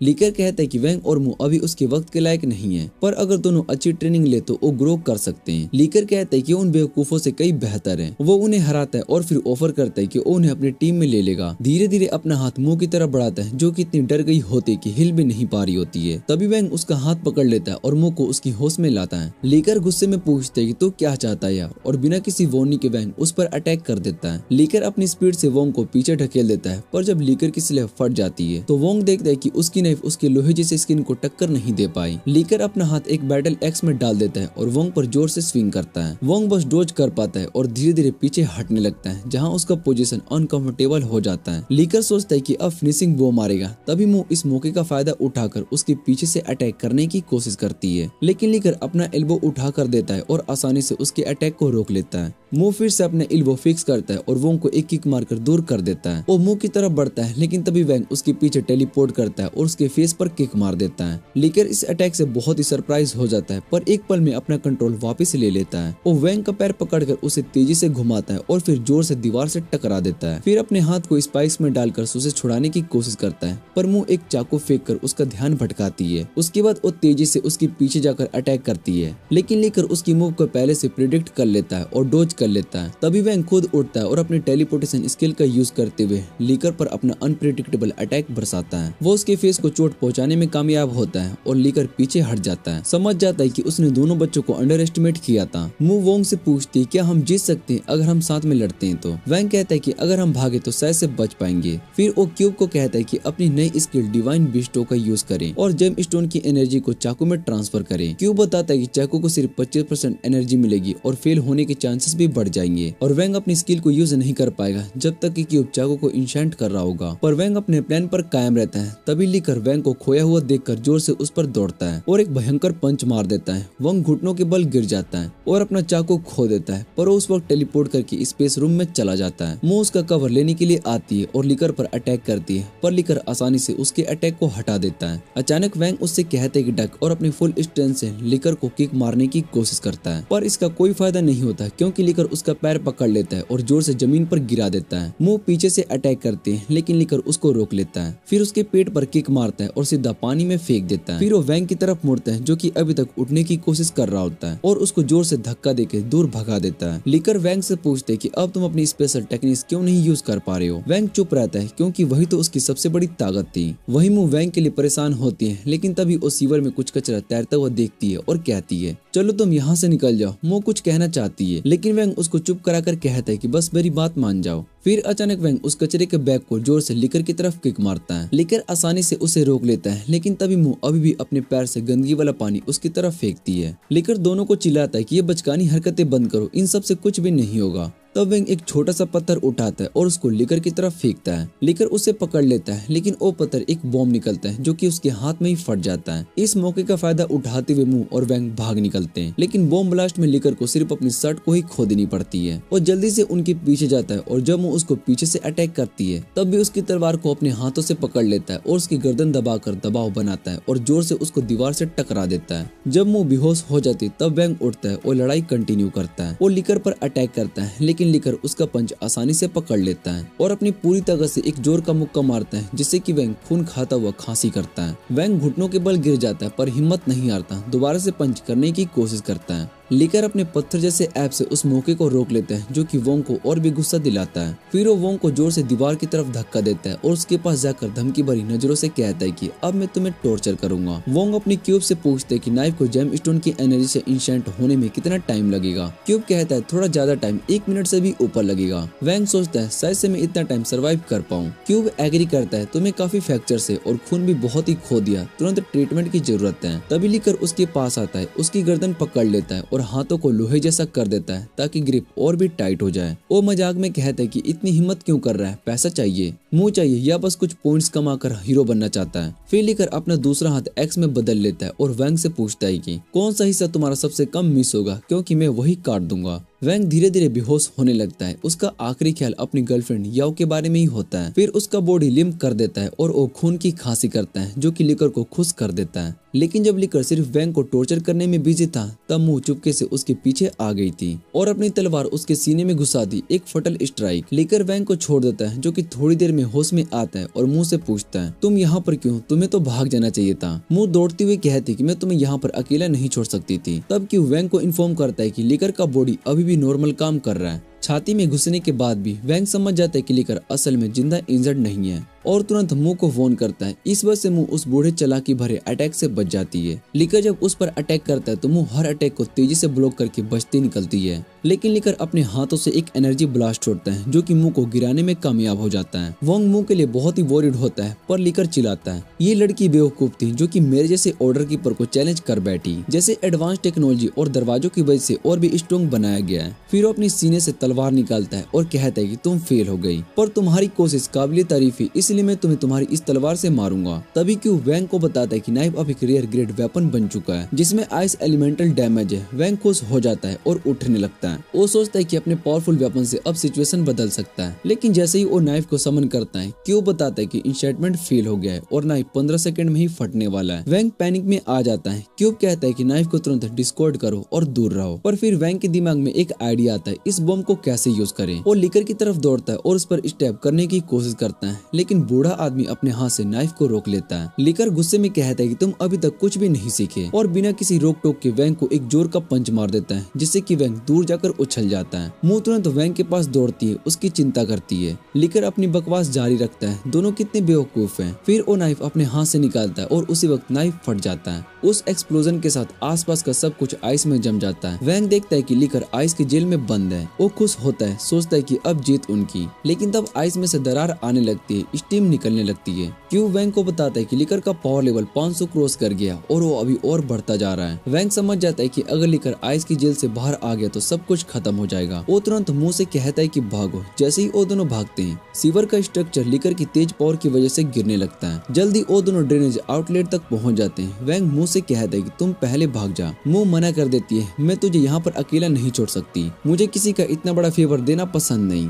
लेकिन वैंग उसे यकीन दिलाता है कि मैं अपने दम पर बच पाऊंगा। तभी लिकर आइस की जेल को तोड़कर निकलता है। पूरा बॉडी स्टील जैसा हो गया उसका और वो जोर से चिल्लाता है कि तुम दोनों इस जगह से जिंदा नहीं जाओगे। वैंग मुंह को एक जोर से धक्का देता है एज के नीचे की तरफ से, ताकि वो बच जाए। फिर अपनी तरफ मुड़कर लिकर का सामना करता है, जो कि एक ट्रक की तरफ उसकी तरफ भाग रहा होता है। वैंग पूरी हिम्मत से खड़ा होता है, कॉन्फिडेंट अभी भी है, उसके जीतने के चांस है। लिकर का पावर लेवल 600 क्रॉस हो चुका होता है। वो वॉल से टकराता है, पूरा सीवर तोड़ देता है। लकी है कि उसने वोंग को नहीं मारा, जो लिकर को और ज्यादा गुस्से में डाल देता है। अल्टीमेटली अपना सबसे बड़ा टेक्निक वेस्ट करने का गुस्सा। वो जोर से चिल्लाता है, अगली बार जब वैंग या फिर मुंह मुझे दिखेंगे तो मैं उन्हें मार कर ही छोड़ूंगा। इस सब के बीच मुंह सीवर में तैरते हुए एग्जिट की तरफ जा रही होती है। वो उम्मीद करती कि वैंग सेफ होगा, पर असली बात तो ये होती कि वैंग ने मुंह के बैग पर छिपकर क्यूब को छुपा लिया था और उनमें टेलीपोर्ट कर लिया था। अब वो इतना थक चुका होता है कि क्यूब के अंदर से बाहर आने या फिर कुछ करने की हिम्मत नहीं है और सो जाता है, सोचकर कि आराम करने से थोड़ा बेहतर महसूस होगा। रेस्ट के बाद वो थोड़ा सा थक जाता है और कुछ दिन के बाद स्कूल जाने लायक फिट हो जाता है। वो बार बार पार्टी में हुआ सब कुछ सोचता है और ये समझने की कोशिश करता है कि सुपर ह्यूमन दुनिया कितनी ज्यादा खतरनाक है, जितना कि उसने सोचा भी नहीं था। लेकिन जिंदगी को इतना रिस्क लेने के बाद भी उसके पास अभी तक याओ या फिर जिन के बारे में कोई क्लू नहीं है। वो सोचता है कि अब क्या करे। फिर अचानक वो खुद एक कॉन्फ्रेंस रूम में पाता है, जहाँ मुंह और उसके गार्ड खुद उसका इंतजार कर रहे होते हैं। गार्ड उसे एक कार्ड देता है, एक सुपर ह्यूमन आइडेंटिटी कार्ड। मुंह उससे पूछती है तो इतना क्या सोच रहा है। अब वैंग समझता है कि मुंह ने उसे स्कूल से बाहर खींचा और यहाँ पर ले आया और उसे उसके सुपर ह्यूमन आइडेंटिटी कार्ड और एक कंपटीशन के बारे में बताती है, जो कि जल्दी होने वाला है। वैंग का दिमाग पहले से स्ट्रेस में था, तो ये इन्फॉर्मेशन उसके लिए ज्यादा हो गई और वो थोड़ी देर के लिए जोन आउट हो गया। फिर वो अपनी कन्फेशन मुंह को बताता है और मुंह कहती है कि तुम अपना टाइम ले, समझ ले सब, लेकिन मुझे एक सवाल का जवाब चाहिए, क्या तू कंपटीशन में ज्वाइन करेगा। वैंग को समझ में नहीं आता कि अच्छा क्या है, तो मुंह एक बटन प्रेस करती है और एक हाईटेक ट्रेनिंग सेंटर दिखाती है जो उसे कंपटीशन के लिए तैयार करेगा। वो कहती है कि मैंने तुझे अपनी टीम में चुन लिया है, लेकिन वैंग तुरंत मना कर देता है, मेरे पास कुछ ज्यादा जरूरी काम नहीं है। वो पहले से जानती कि वैंग अपनी गर्लफ्रेंड को ढूंढना चाहता है, तो वो उससे कहती कि अगर तू कंपटीशन लेगा तो मैं तुझे फ्री में कुछ इन्फो दूंगी। फिर मुंह बताती है कि जिन वो लड़का है जिसे याओ ने ले गया है, 43 यार्ड वर्ल्ड कंपटीशन के MVP था। ये बात सुनते ही वोंग का पूरा दिन उसकी तरफ चला जाता है। मुंह कहती है कि जिन बहुत ही पावरफुल है और छुपने में एक्सपर्ट है, इसलिए कोई उसे अकेला नहीं ढूंढ सकता, लेकिन अगर हम अच्छा कंपटीशन करते हैं तो शायद से कुछ क्लू मिल सकते हैं। और तब वैंग डिसाइड करता है कि मुंह की टीम को ज्वाइन करेगा और अपनी गर्लफ्रेंड को ढूंढने के लिए तैयार हो जाता है।